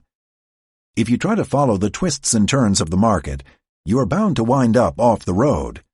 The best way to maintain a consistent position is not to change it in the first place. People Express had a brilliant narrow position to start with. It was the no-frills airline that flew to no-frills cities at no-frills prices. People used to get on a People Express plane and say, "Where are we going?" They didn't care, as long as it was cheap enough. What did People Express do after it became successful? It tried to be all things to all people. It invested in new equipment, like 747s. It started to fly the heavily traveled routes to places like Chicago and Denver, not to mention Europe. It bought Frontier Airlines.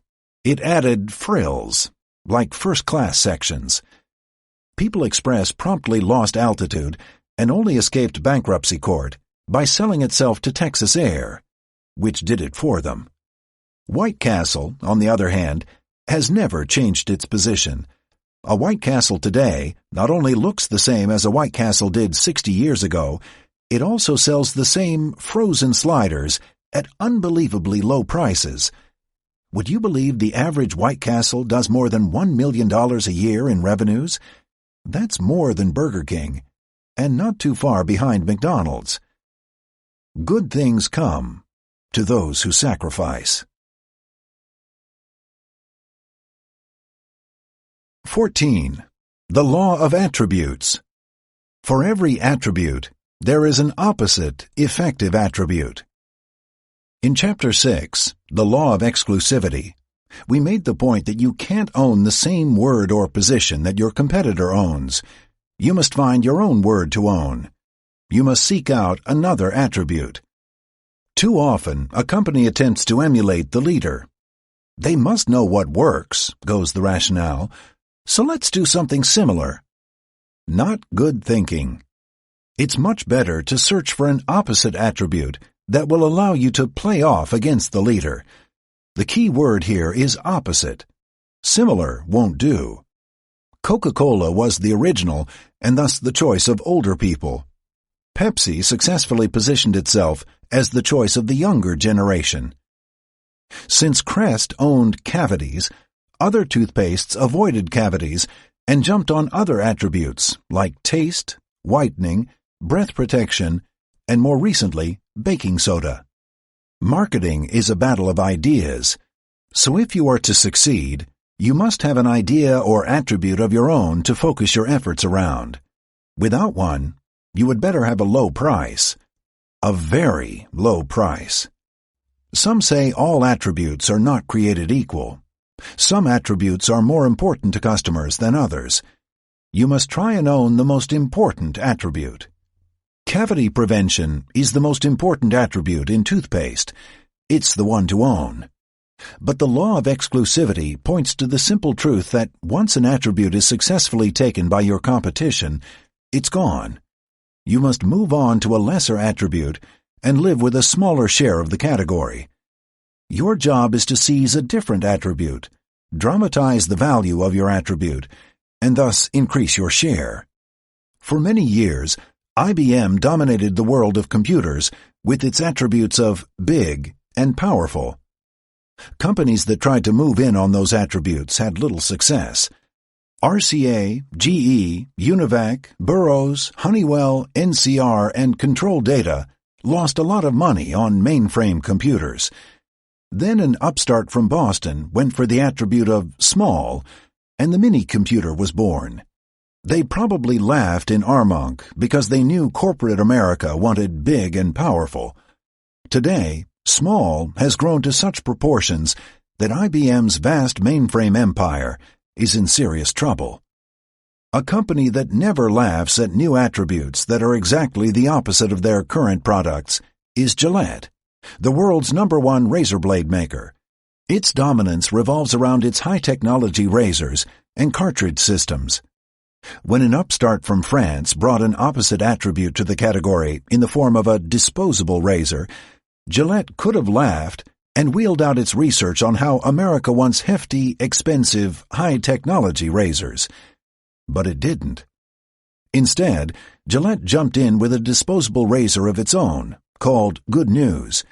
By spending heavily, Gillette was able to win the battle of the disposables. Today, the Gillette Good News razor dominates the disposable category, which has grown to dominate the razor blade business. Moral? You can't predict the size of a new attribute share, so never laugh. Burger King was unsuccessful when it tried to take the attribute fast from McDonald's.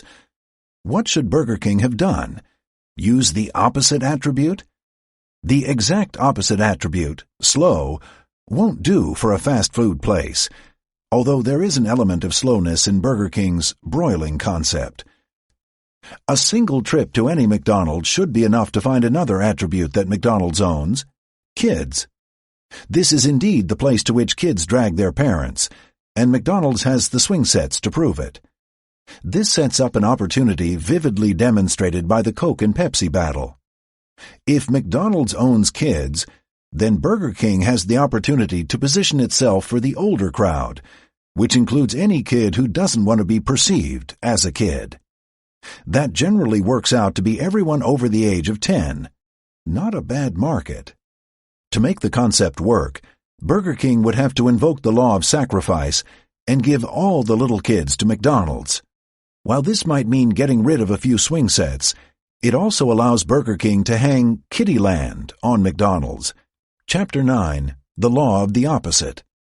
To drive the concept into prospects' minds, Burger King would need a term.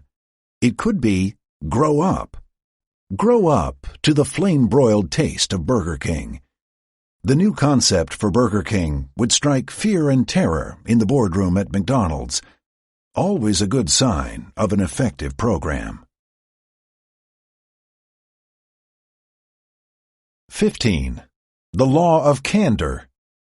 When you admit a negative, the prospect will give you a positive. It goes against corporate and human nature to admit a problem. For years, the power of positive thinking has been drummed into us. Think positive has been the subject of endless books and articles. So it may come as a surprise to you that one of the most effective ways to get into a prospect's mind is to first admit a negative and then twist it into a positive. Avis is only number 2 in rent-a-cars. With a name like Smucker's, it has to be good. The 1970 VW will stay ugly longer. Joy. the most expensive perfume in the world. What's going on here? Why does a dose of honesty work so well in the marketing process? First and foremost, candor is very disarming. Every negative statement you make about yourself is instantly accepted as truth. Positive statements, on the other hand, are looked at as dubious at best, especially in an advertisement. You have to prove a positive statement to the prospect's satisfaction. No proof is needed for a negative statement. The 1970 VW will stay ugly longer. A car that ugly must be reliable, thinks the prospect. Joy, the most expensive perfume in the world. If people are willing to pay $375 an ounce, it must be a sensational perfume. With a name like Smucker's, it has to be good. Most companies, especially family companies, would never make fun of their own name. Yet the Smucker family did, which is one reason why Smucker's is the #1 brand of jams and jellies. If your name is bad, you have two choices: change the name or make fun of it. The one thing you can't do is to ignore a bad name, which is one reason why you won't find beer brands like Gablinger's, Grolsch, and Griesedick in your supermarket today. Avis is only #2 in rent-a-cars. So why go with them? They must try harder. Everybody knew that Avis was second in rent-a-cars. So why go with the obvious? Marketing is often a search for the obvious. Since you can't change a mind once it's made up, your marketing efforts have to be devoted to using ideas and concepts already installed in the brain. You have to use your marketing programs to rub it in. No program did this as brilliantly as the Avis #2 program. Positive thinking has been highly overrated. The explosive growth of communications in our society has made people defensive and cautious about companies trying to sell them anything. Admitting a problem is something that very few companies do. When a company starts a message by admitting a problem, people tend to, almost instinctively, open their minds. Think about the times that someone came to you with a problem and how quickly you got involved and wanted to help. Now think about people starting off a conversation about some wonderful things they are doing. You probably were a lot less interested. Now, with that mind open, you're in a position to drive in the positive, which is your selling idea. Some years ago, Scope entered the mouthwash market with a good-tasting mouthwash, thus exploiting Listerine's truly terrible taste. What should Listerine do? It certainly couldn't tell people that Listerine's taste wasn't all that bad. That would raise a red flag that would reinforce a negative perception. Things could get worse. Instead, Listerine brilliantly invoked the law of candor. The taste you hate twice a day. Not only did the company admit the product tasted bad, it admitted that people actually hated it. Now that's honesty. This set up the selling idea that Listerine kills a lot of germs. The prospect figured that anything that tastes like disinfectant must indeed be a germ killer. A crisis passed with the help of a heavy dose of candor. As another example, General Foods admitted that grape nut cereal was a learned pleasure and advised consumers to try it for a week. Sales went up 23%. One final note: the law of candor must be used carefully and with great skill. First, your negative must be widely perceived as a negative. It has to trigger an instant agreement with your prospect's mind. If the negative doesn't register quickly, your prospect will be confused and will wonder, "What's this all about?" Next, you have to shift quickly to the positive. The purpose of candor isn't to apologize. The purpose of candor is to set up a benefit that will convince your prospect. This law only proves the old maxim, honesty is the best policy. 16. The law of singularity. In each situation, only one move will produce substantial results. Many marketing people see success as the sum total of a lot of small efforts, beautifully executed. They think they can pick and choose from a number of different strategies and still be successful as long as they put enough effort into the program. If they work for the leader in the category, they fritter away their resources on a number of different programs. They seem to think that the best way to grow is the puppy approach. Get into everything.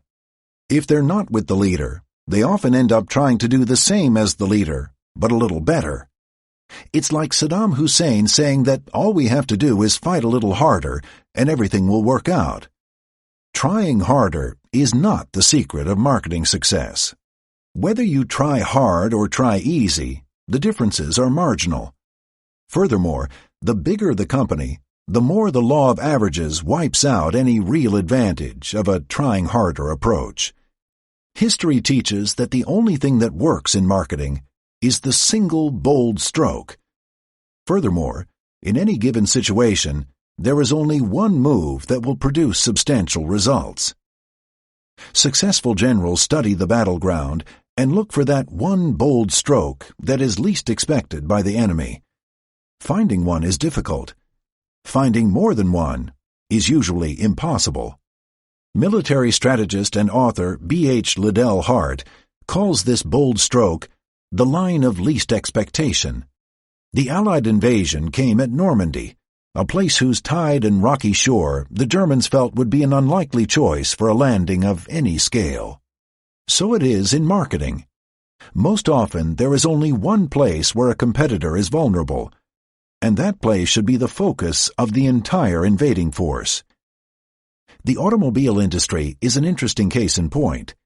For years, the leader's main strength was in the middle of the line. With brands like Chevrolet, Pontiac, Oldsmobile, Buick, and Cadillac, General Motors easily beat back frontal assaults by Ford, Chrysler, and American Motors. The Edsel fiasco is a typical example. GM's dominance became legendary. What works in marketing is the same as what works in the military: the unexpected. Hannibal came over the Alps, a route deemed impossible to scale. Hitler came around the Maginot Line and sent his panzer divisions through the Ardennes, terrain the French generals thought impossible to traverse with tanks. As a matter of fact, he did it twice, once in the Battle of France and again in the Battle of the Bulge. In recent years, there have been only two strong moves made against GM. Both were flanking moves around the GM Maginot Line. The Japanese came at the low end with small cars like Toyota, Datsun, and Honda. The Germans came at the high end with super premium cars like Mercedes and BMW. With the success of Japanese and German flanking attacks, General Motors was under pressure to commit resources in an attempt to shore up the bottom and the top of its lines. Cadillacs were too cheap to block the high-priced German imports. In an effort to save money and maintain profits, GM made the fateful decision to build many of its mid-range cars using the same body style. Suddenly, no one could tell a Chevrolet from a Pontiac, or an Oldsmobile, or a Buick. They all looked alike. Its look-alike cars weakened General Motors in the middle and opened up a move for Ford as it broke through with the European-styled Taurus and Sable. And then the Japanese jumped in with Acura, Lexus, and Infiniti. Now, General Motors is weak across the board. Look at Coke. At present, Coca-Cola is fighting a two-front battle with Classic and New Coke. While Coca-Cola Classic has regained a lot of its original strength, New Coke, an Edsel from Atlanta, is barely hanging on. We've seen endless slogans for Coca-Cola. We have a taste for you. The real choice. Catch the wave. Red, white, and you. You can't beat the feeling. And now, you can't beat the real thing. Nothing has moved the needle very much. The folks at Coca-Cola keep trying. They've even hired a Hollywood talent agent to contribute creative ideas. Any day now, the new shooters will parade into an Atlanta conference room and paper the wall with a new set of slogans. Top Coke management will then sit around and discuss the latest batch of creative moves. While it's theoretically possible to stumble across the right idea if you haphazardly generate all the ideas you can possibly think of, it's not an efficient way to work. Coke needs to make progress beyond just buying business. As we see it, Coke has only one two-part move to make. One part is a step backward, the other is a step forward. First of all, Coke has to bite the bullet and drop New Coke.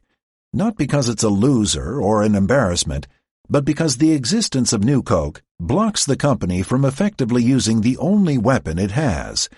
With New Coke safely tucked away in the archives, Coke would be able to invoke the law of focus and bring back the concept of the real thing and use it against Pepsi. To pull the trigger, Coke could go on television and say to the Pepsi generation, "All right, kids, we're not going to push you. When you're ready for the real thing, we've got it for you." That would be the beginning of the end of the Pepsi generation, if Pepsi-Cola hasn't already killed it off all by itself. Not only is this idea simple and powerful, but it's really the only move available to Coke. It exploits the only words that Coke owns in the minds of its prospects: the real thing. To find that singular idea or concept, marketing managers have to know what's happening in the marketplace. They have to be down at the front, in the mud of the battle. They have to know what's working and what isn't. They have to be involved. Because of the high cost of mistakes, management can't afford to delegate important marketing decisions. That's what happened at General Motors. When the financial people took over, the marketing programs collapsed. Their interest was in the numbers, not the brands. The irony is that the numbers went south, along with the brands. It's hard to find that single move if you're hanging around headquarters and not involved in the process. 17. The law of unpredictability. Unless you write your competitors' plans, you can't predict the future. Implicit in most marketing plans is an assumption about the future. Yet marketing plans based on what will happen in the future are usually wrong. With hundreds of computers and an army of meteorologists, no one can predict the weather 3 days in advance. So how do you expect to predict your market 3 years in advance? IBM developed a massive marketing plan to hook up all PCs to its mainframes. The company called it Office Vision. Yet the plan is dead in the water thanks to developments at Sun Microsystems, Microsoft, and other companies. You might say that Office Vision foresaw everything but the competition. Failure to forecast competitive reaction is a major reason for marketing failures. When Pickett was asked which Confederate leader was responsible for the defeat at Gettysburg, he replied, "I've always thought the Yankees had something to do with it." Yet there are those who would say that America's big problem is the lack of the long view, that American management is too short-term in its thinking. Won't eliminating long-term plans make things even worse?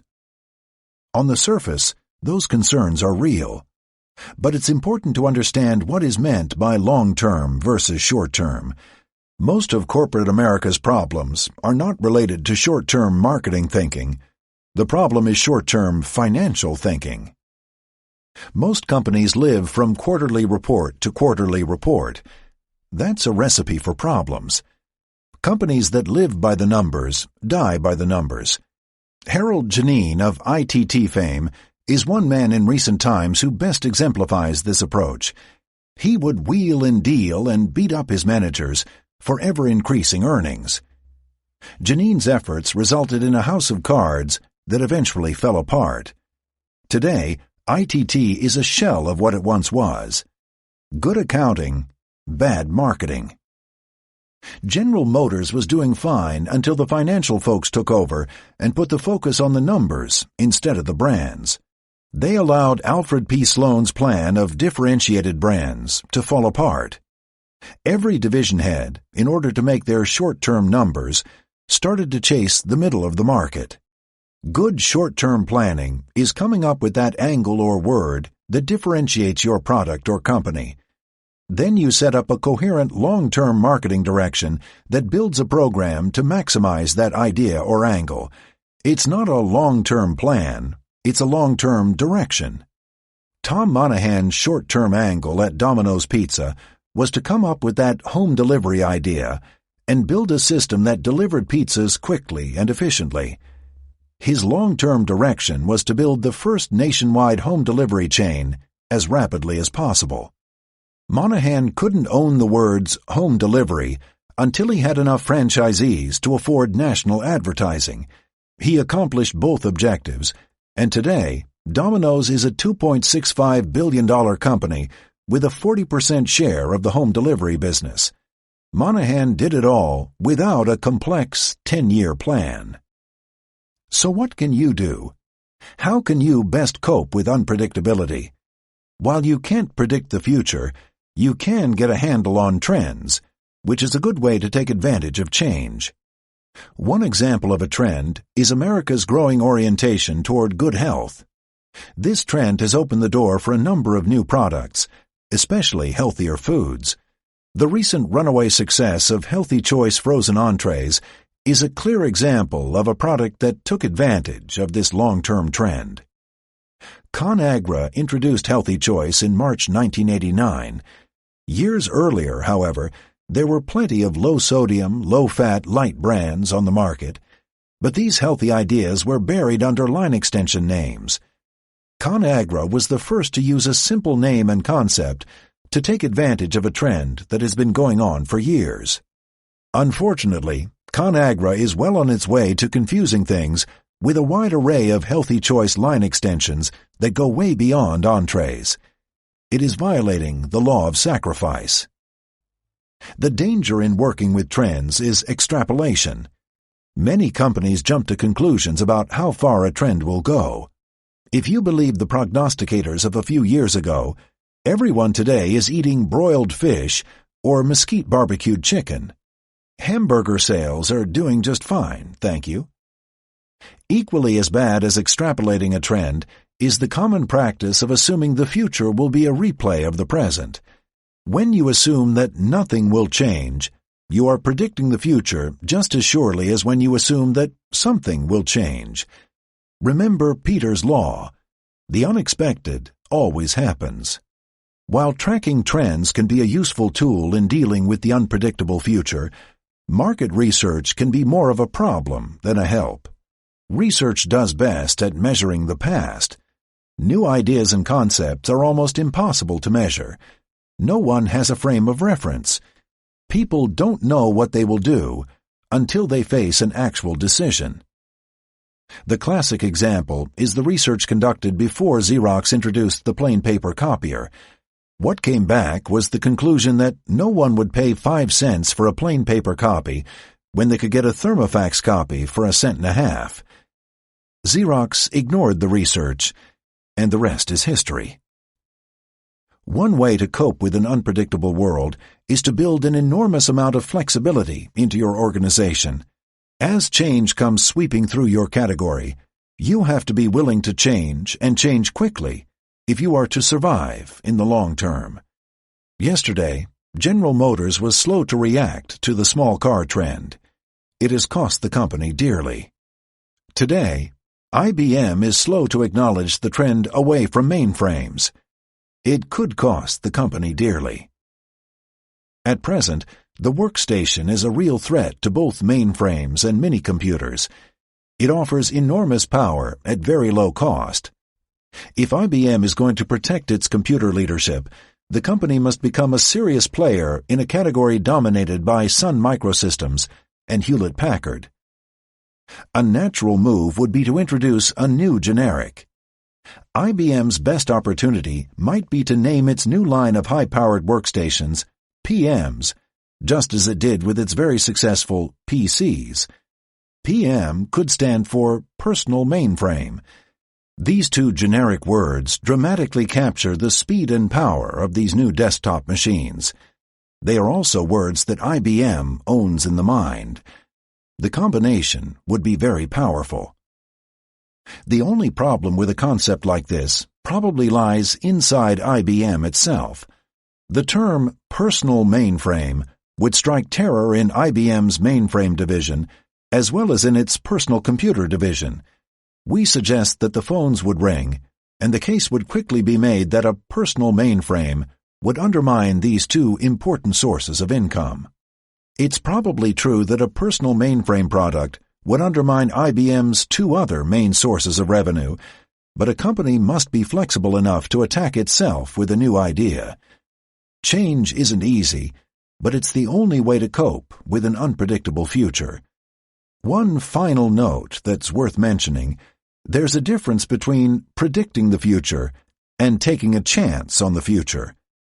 Orville Redenbacher's gourmet popping corn took a chance that people would pay twice as much for a high-end popcorn. Not a bad risk in today's affluent society. No one can predict the future with any degree of certainty, nor should marketing plans try to. 18. The law of success. Success often leads to arrogance, and arrogance to failure. Ego is the enemy of successful marketing. Objectivity is what's needed. When people become successful, they tend to become less objective. They often substitute their own judgment for what the market wants. Donald Trump and Robert Maxwell are two examples of people blinded by early success and untainted by humility. And when you're blind, it is indeed hard to focus. Mr. Trump's strategy was to put his name on everything, committing the cardinal sin of line extension. Denial seems to go hand in hand with a big ego. When we first met the Donald, his opening remarks were about how people accuse him of having a big ego. He went on to state that it was totally untrue. He did not have a big ego. All the while, it was hard to avoid noticing a 3-foot-high brass T sitting on the floor next to his desk. So much for the sermon. Success is often the fatal element behind the rash of line extensions. When a brand is successful, the company assumes the name is the primary reason for the brand's success, so they promptly look for other products to plaster the name on. Actually, it's the opposite. The name didn't make the brand famous, although a bad name might keep the brand from becoming famous. The brand got famous because you made the right marketing moves. In other words, the steps you took were in tune with the fundamental laws of marketing. You got into the mind first, you narrowed the focus, you preempted a powerful attribute. Your success puffs up your ego to such an extent that you put the famous name on other products. Result? Early success and long-term failure, as illustrated by the failure of Donald Trump. The more you identify with your brand or corporate name, the more likely you are to fall into the line extension trap. It can't be the name, you might be thinking, when things go wrong. We have a great name. Pride goeth before destruction, and a haughty spirit before a fall. Proverbs chapter 16, verse 18. Tom Monahan of Domino's Pizza is one of the few executives who have recognized how ego can lead you astray. You start thinking you can do anything. I was that way back in the early days. I got into frozen pizzas for a while, and that was a disaster. If I hadn't messed around with those frozen pizzas for the better part of a year, trying to sell them in bars and restaurants, Domino's probably would have had a lot more stores by now. Actually, ego is helpful. It can be an effective driving force in building a business. What hurts is injecting your ego in the marketing process. Brilliant marketers have the ability to think like a prospect thinks. They put themselves in the shoes of their customers. They don't impose their own view of the world on the situation. Keep in mind that the world is all perception anyway, and the only thing that counts in marketing is the customer's perception. As their success is mounted, companies like General Motors, Sears Roebuck, and IBM became arrogant. They felt they could do anything they wanted to in the marketplace. Success leads to failure. Consider Digital Equipment Corporation, the company that brought us the mini-computer. Starting from scratch, DEC became an enormously successful $14 billion company. DEC's founder is Kenneth Olson. His success made Ken such a believer in his own view of the computer world that he poo-pooed the personal computer, then open systems, and finally, reduced instruction set computing, RISC. In other words, Ken Olson ignored three of the biggest developments in the computer category.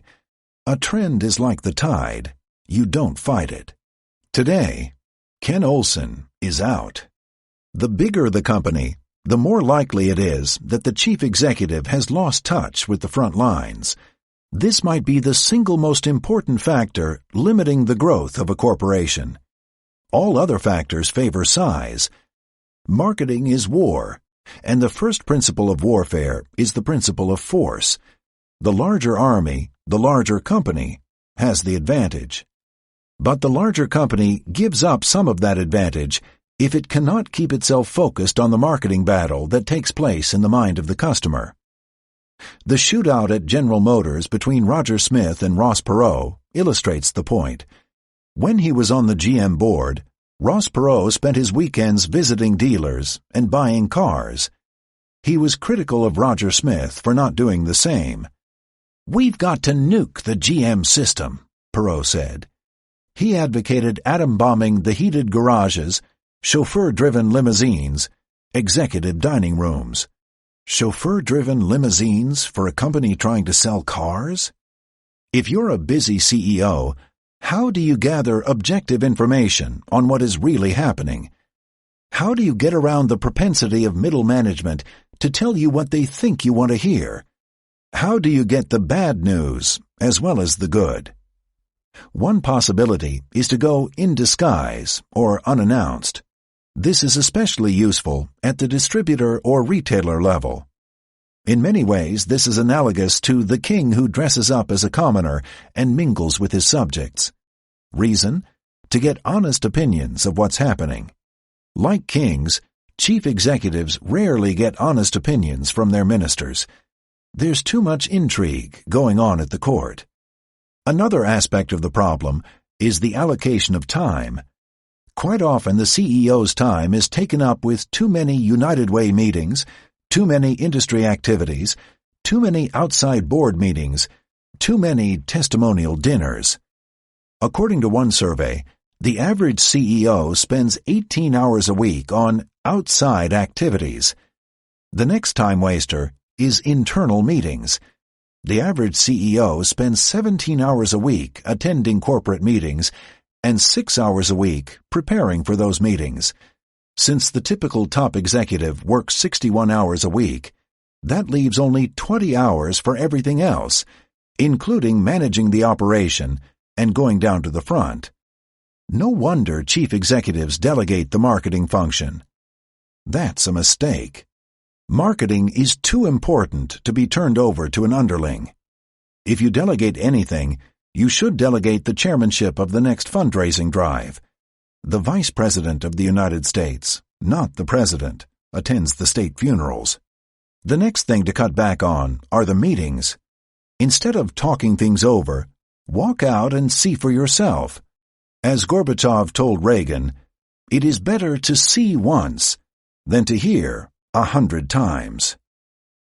Small companies are mentally closer to the front than big companies. That might be one reason they grew more rapidly in the last decade. They haven't been tainted by the law of success. 19. The law of failure. Failure is to be expected and accepted. Too many companies try to fix things rather than drop things. Let's reorganize to save the situation is their way of life. Admitting a mistake and not doing anything about it is bad for your career. A better strategy is to recognize failure early and cut your losses. American Motors should have abandoned passenger cars and focused on Jeep. IBM should have dropped copiers, and Xerox should have dropped computers years before they finally recognized their mistakes. The Japanese seem to be able to admit a mistake early and then make the necessary changes. Their consensus management style tends to eliminate the ego. Since a large number of people have a small piece of a big decision, there is no stigma that can be considered career-damaging. In other words, it's a lot easier to live with, "we were all wrong," than the devastating, "I was wrong." This egoless approach is a major factor in making the Japanese such relentless marketers. It's not that they don't make mistakes, but when they do, they admit them, fix them, and just keep coming.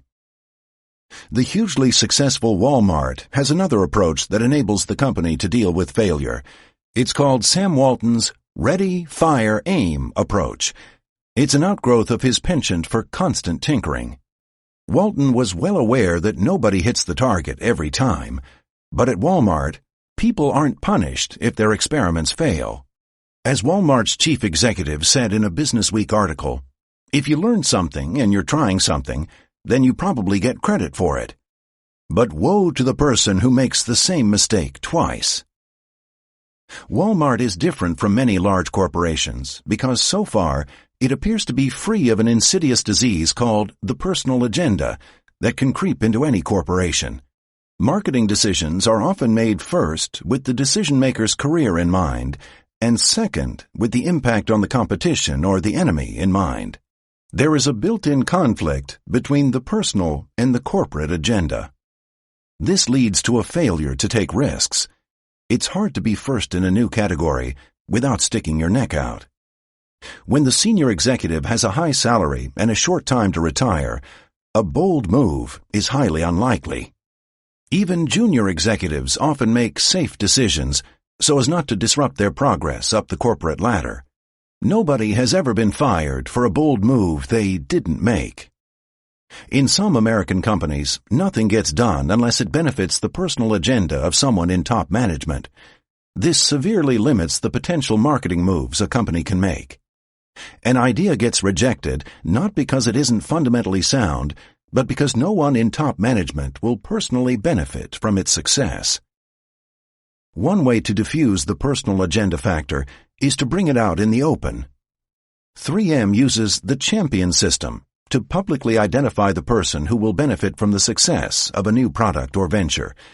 The successful introduction of 3M's Post-it notes illustrates how the concept works. Art Fry is the 3M scientist who championed the Post-it notes product, which took almost a dozen years to bring to market. While the 3M system works, in theory, the ideal environment would allow managers to judge a concept on its merits, not on whom the concept would benefit. If a company is going to operate in an ideal way, it will take teamwork, esprit de corps, and a self-sacrificing leader. One immediately thinks of Patton and his Third Army and its dash across France. No army in history took as much territory and as many prisoners in as short a period of time. Patton's reward? Eisenhower fired him. 20. The law of hype. The situation is often the opposite of the way it appears in the press. When IBM was successful, the company said very little. Now, it throws a lot of press conferences. When things are going well, a company doesn't need the hype. When you need the hype, it usually means you're in trouble. Young and inexperienced reporters and editors tend to be more impressed by what they read in other publications than by what they gather themselves. Once the hype starts, it often continues on and on. No soft drink has received more hype than New Coke. By one estimate, New Coke received more than $1 billion worth of free publicity. Add to that the hundreds of millions of dollars spent to launch the brand, and New Coke should have been the world's most successful product. It didn't happen. Less than 60 days after the launch, Coca-Cola was forced to come back with the original formula, now called Coca-Cola Classic. Today, Classic outsells New about 15 to 1. No newspaper has received more hype than USA Today. At its launch in 1982 were the President of the United States, the Speaker of the House of Representatives, and the Majority Leader of the U.S. Senate. The residue of this initial hype was still so great that most people cannot believe USA Today is a loser. No computer has received more hype than the next computer. Demand for press conference credentials was so great that Steve Jobs had to print tickets in advance, even though the auditorium could hold several thousand people. All the seats were filled. Steve Jobs makes television news as well as the cover of many major publications. IBM, Ross Perot, and Canon have invested $130 million. Will Next be a winner? Of course not. Where is the opening? Next is the first in a new category of what? History is filled with marketing failures that were successful in the press. The Tucker 48, the U.S. Football League, Videotext, the automated factory, the personal helicopter, the manufactured home, the picture phone, polyester suits. The essence of the hype was not just that the new product was going to be successful. The essence of the hype was that existing products would now be obsolete. Polyester was going to make wool obsolete. Videotext was going to make newspapers obsolete. The personal helicopter was going to make the roads and highways obsolete. The Tucker 48, with its Cyclops Eye headlight, would revolutionize the way Detroit makes automobiles. Only 51 were ever built. In the heavily touted Office of the Future, everything was going to be integrated into one ball of computer wax. The last time we looked, there were separate typewriters, now called personal computers, separate laser printers, separate fax machines, separate copy machines, separate postal meters. The Office of the Future is aptly named, a concept that will remain forever in the future. These predictions violate the law of unpredictability. No one can predict the future, not even a sophisticated reporter for the Wall Street Journal. The only revolutions you can predict are the ones that have already started. Did anyone predict the overthrow of communism and the Soviet Union? Not really. It was only after the process had started that the press jumped on the crumbling communist empire story. Contrast the first Tucker with the first Toyopet that hit the shores of California. Did the Los Angeles Times do a story on how Japanese imports were going to shake up the auto industry? Not at all. The only stories that made the news were about the little cars from Japan that fell apart because they weren't up to the rigors of American roads. Toyopet, of course, went on to become a big winner after changing the cars and changing the car's name to Toyota. When MCI got started by launching a microwave service between Chicago and St. Louis, did the press say, "Watch out, AT&T, here comes the competition"? No, they pretty much ignored little MCI. When Sun Microsystems shipped its first workstation, did the press note the significance of the event, that someday workstations would rattle the cages at IBM and DEC? No, the press ignored Sun. Forget the front page. If you're looking for clues to the future, look at the back of the paper for those innocuous little stories. Neither the personal computer nor the facsimile machine took off like a rocket. The personal computer was introduced in 1974. It took 6 years for IBM to strike back with the PC. Even the PC didn't boom until a year and a half later, when Lotus 123 hit the market. Capturing the imagination of the public is not the same as revolutionizing a market. Take the picture phone, now called the video phone. Ever since its introduction at the 1964 New York World's Fair, the picture phone has been in the news, usually on the front page. The latest example is a front-page story in the Wall Street Journal. The video phone era may finally be near, bringing big changes. This is the third try for AT&T. In the 70s, it failed with the picture phone at $100 a month. In the 80s, it failed with a picture phone meeting service at $2,300 an hour. In the 90s, AT&T is hustling $1,500 video phones. It's easy to see why the video phone hasn't made much progress. Who wants to get dressed up to make a phone call? What isn't so easy to see is why the video phone gets so much hype. There's a clue in the subhead of the journal article, "An alternative to travel." Look out, American Airlines, United, and Delta, your days are numbered. The hype really isn't about the video phone at all. It's about the coming revolution in the travel industry. Over the years, the greatest hype has been for those developments that promise to single-handedly change an entire industry, preferably one that's vital to the American economy. Remember the helicopter hype after World War II? Every garage would house a helicopter, making roads, bridges, and the entire automobile industry obsolete overnight. Did Donald Trump get a helicopter? Did you get yours? Donald actually did get his, but he had to give it back to the bank. Then there was the manufactured home hype. It was reported that the single most expensive product a family ever buys could be made on the assembly line, revolutionizing the construction industry. From time to time, no-frills food makes the headlines. It is reported that this development will revolutionize the packaged goods industry. Brands are out. People will read the labels and buy products on their merits rather than on the size of the brand's advertising budget. It's all hype. The latest overhyped development is that of the pen computer, which will revolutionize the personal computer field and make computers accessible to everyone, whether they can type or not. It's all hype. Not that there isn't a grain of truth in every overhyped story. Anyone with $580,000 plus tax can buy a little 5-seat Bell helicopter. The pen computer might be attractive to a narrow segment of the market, especially the traveling salesperson crowd. The video phone could revolutionize the phone sex industry, and there's a substantial market for mobile homes and recreational vehicles, all manufactured on assembly lines. But, for the most part, hype is hype.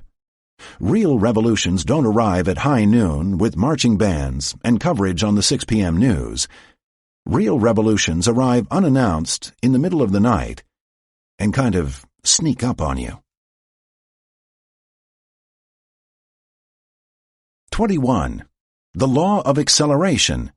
Successful programs are not built on fads, they're built on trends. A fad is a wave in the ocean, and a trend is the tide. A fad gets a lot of hype, and a trend gets very little. Like a wave, a fad is very visible, but it goes up and down in a big hurry. Like the tide, a trend is almost invisible, but it's very powerful over the long term. A fad is a short-term phenomenon that might be profitable, but a fad doesn't last long enough to do a company much good.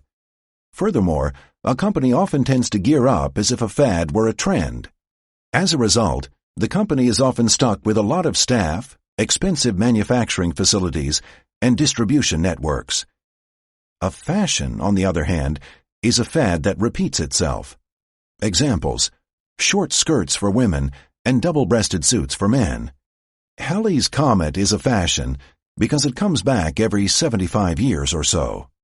When the fad disappears, a company often goes into a deep financial shock. What happened to Atari is typical in this respect. And look how Coleco Industries handled the Cabbage Patch Kids. Those homely dolls hit the market in 1983 and started to take off. Coleco's strategy was to milk the kids for all they were worth. Hundreds of Cabbage Patch novelties flooded the toy stores. Pens, pencils, crayon box, games, clothing. 2 years later, Coleco racked up sales of $776 million and profits of $83 million. Then the bottom dropped out of the Cabbage Patch Kids. By 1988, Coleco went into Chapter 11. Coleco died, but the kids live on. Acquired by Hasbro in 1989, the Cabbage Patch Kids are now being handled conservatively. Today, they're doing quite well. Here's the paradox. If you were faced with a rapidly rising business with all the characteristics of a fad, the best thing you could do would be to dampen the fad. By dampening the fad, you stretch the fad out, and it becomes more like a trend. You see this in the toy business. Some owners of hot toys want to put their hot toy name on everything. The result is that it becomes an enormous fad that is bound to collapse. When everybody has a Ninja Turtle, nobody wants one anymore. The Ninja Turtle is a good example of a fad that collapses in a hurry because the owner of the concept got greedy. The owner fans the fad, rather than dampening it. On the other hand, the Barbie doll is a trend. When Barbie was invented years ago, the doll was never heavily merchandised into other areas. As a result, the Barbie doll has become a long-term trend in the toy business. The most successful entertainers are the ones who control their appearances. They don't overextend themselves. They're not all over the place. They don't wear out their welcome. Elvis Presley's manager, Colonel Parker, made a deliberate attempt to restrict the number of appearances and records the king made. As a result, every time Elvis appeared, it was an event of enormous impact. Elvis himself contributed to this strategy by overdosing early and severely dampening his future appearances. Likewise, Marilyn Monroe and James Dean. Forget fads, and when they appear, try to dampen them. One way to maintain a long-term demand for your product is to never totally satisfy the demand. But the best, most profitable thing to ride in marketing is a long-term trend. 22. The law of resources. Without adequate funding, an idea won't get off the ground. If you have a good idea and you've picked up this audiobook with the thought in mind that all you need is a little marketing help, this chapter will throw cold water on that thought. Even the best idea in the world won't go very far without the money to get it off the ground. Inventors, entrepreneurs, and assorted idea generators seem to think that all their good ideas need is professional marketing help. Nothing could be further from the truth. Marketing is a game fought in the mind of the prospect. You need money to get into a mind, and you need money to stay in the mind once you get there. You'll get further with a mediocre idea and $1 million than with a great idea alone. Some entrepreneurs see advertising as the solution to the problem of getting into prospects' minds. Advertising is expensive. It cost $9,000 a minute to fight World War II. It cost $22,000 a minute to fight the Vietnam War. A 1-minute commercial on the NFL Super Bowl will cost you $1.5 million. Steve Jobs and Steve Wozniak had a great idea, but it was Mike Markkula's $91,000 that put Apple Computer on the map. For his money, Markkula got 1/3 of Apple. He should have held out for half. Ideas without money are worthless. Well, not quite. But you have to use your idea to find the money, not the marketing help. The marketing can come later. Some entrepreneurs see publicity as a cheap way of getting into prospects' minds. Free advertising is how they see it. Publicity isn't free. Rule of thumb, 5, 10, 20. A small public relations agency will want $5,000 a month to promote your product, a medium-size agency $10,000 a month, and a big-time agency $20,000 a month. Some entrepreneurs see venture capitalists as the solution to their money problems, but only a tiny percentage succeed in finding the funding they need this way. Some entrepreneurs see corporate America as ready, willing, and financially able to get their offspring off the ground. Good luck. You'll need it. Very few outside ideas are ever accepted by large companies. Your only real hope is finding a smaller company and persuading it of the merits of your idea. Remember, an idea without money is worthless. Be prepared to give away a lot for the funding. In marketing, the rich often get richer because they have the resources to drive their ideas into the mind. Their problem is separating the good ideas from the bad ones and avoiding spending money on too many products and too many programs. Chapter 5. The Law of Focus. Competition is fierce. The giant corporations put a lot of money behind their brands. Procter & Gamble and Philip Morris each spend more than $2 billion a year on advertising. General Motors spends $1.5 billion a year. Life can be unfair for the smaller marketer facing larger competitors. Consider A&M Pet Products, a small company in Houston, Texas. A&M invented clumping cat litter, one of the most important breakthroughs in the category. The concept is simple. When cats use the litter box, this new type of litter clumps the waste into balls, which are easily scooped out and disposed of. There is no need to replace the entire box. The brand, called Scoop Away, took off wherever it was introduced. This quickly got the attention of Golden Cat Corporation, which has the #1 cat litter brand, Tidy Cat. Recognizing a threatening idea when they see one, Golden Cat introduced their own version of clumping cat litter, called Tidy Scoop. Not only did they jump on A&M's idea, they also borrowed the scoop part of their brand name. How unfair can you be? The winner of this cat fight will probably be determined by money. Who has the most money to drive in the idea? Unlike a consumer product, a technical or business product has to raise less marketing money because the prospect list is shorter and media is less expensive. But there is still a need for adequate funding for a technical product to pay for brochures, sales presentations, and trade shows, as well as advertising. Here is the bottom line. First, get the idea, then go get the money to exploit it. Here are some shortcuts you could take. You can marry the money. Georgette Mossbacher married Commerce Secretary Robert Mossbacher in 1985.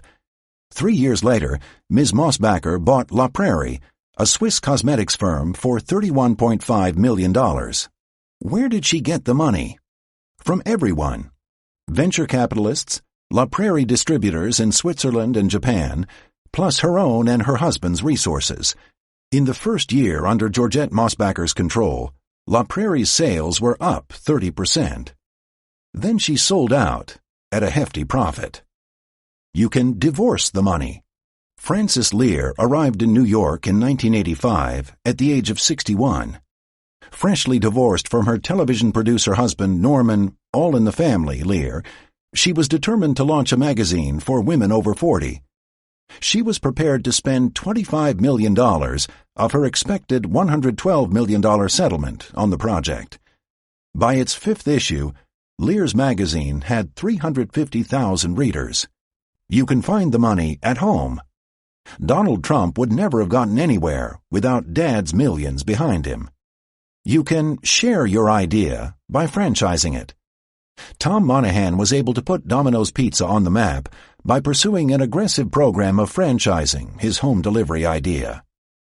So far, we've been talking about smaller companies and their fundraising strategies. What about a rich company? How should it approach the law of resources? The answer is simple. Spend enough. In war, the military always errs on the high side.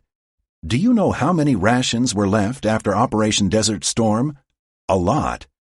So it is in marketing. You can't save your way to success. The more successful marketers front-load their investment. In other words, they take no profit for 2 or 3 years as they plow all earnings back into marketing. Money makes the marketing world go round.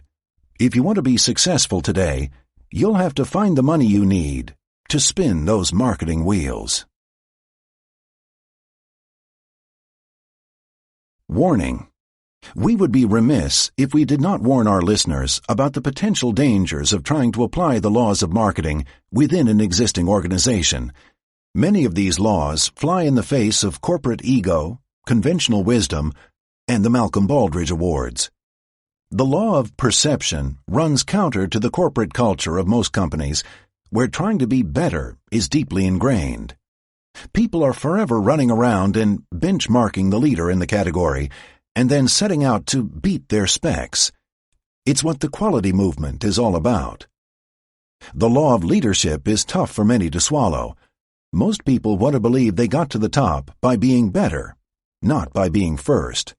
So beware. Management won't take kindly to any suggestions that will take the emphasis off their better product strategy. The law of sacrifice could cause you problems. Offering everything for everybody is deeply ingrained in most organizations.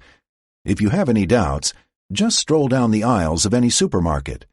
What you will find is variation upon variation of sizes, flavors, and forms. It boggles the mind.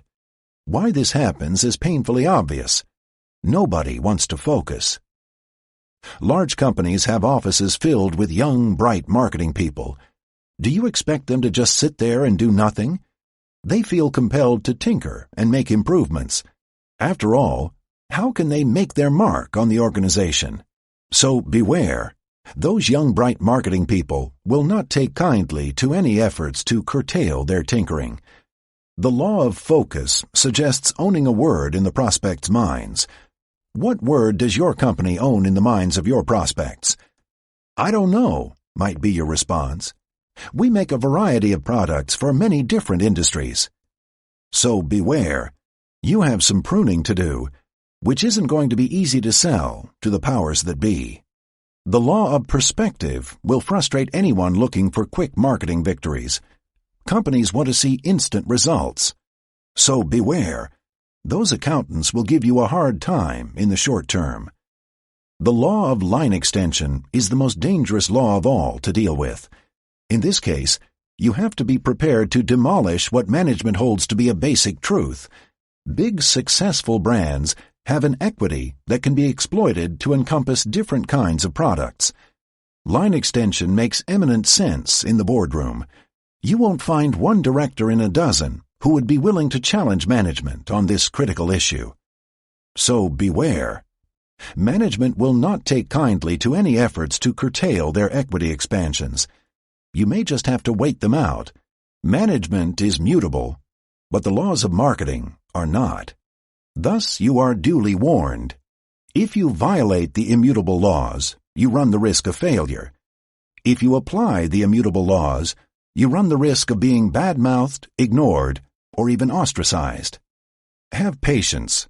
The immutable laws of marketing will help you achieve success. And success is the best revenge of all. This is David Drummond. We hope you have enjoyed this unabridged production of The 22 Immutable Laws of Marketing. Violate Them at Your Own Risk by Al Reese and Jack Trout.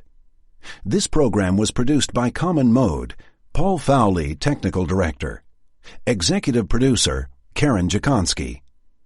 Text copyright 1993 by Al Reese and Jack Trout. Production copyright 2014 by HarperCollins Publishers. All rights reserved. Thank you for listening.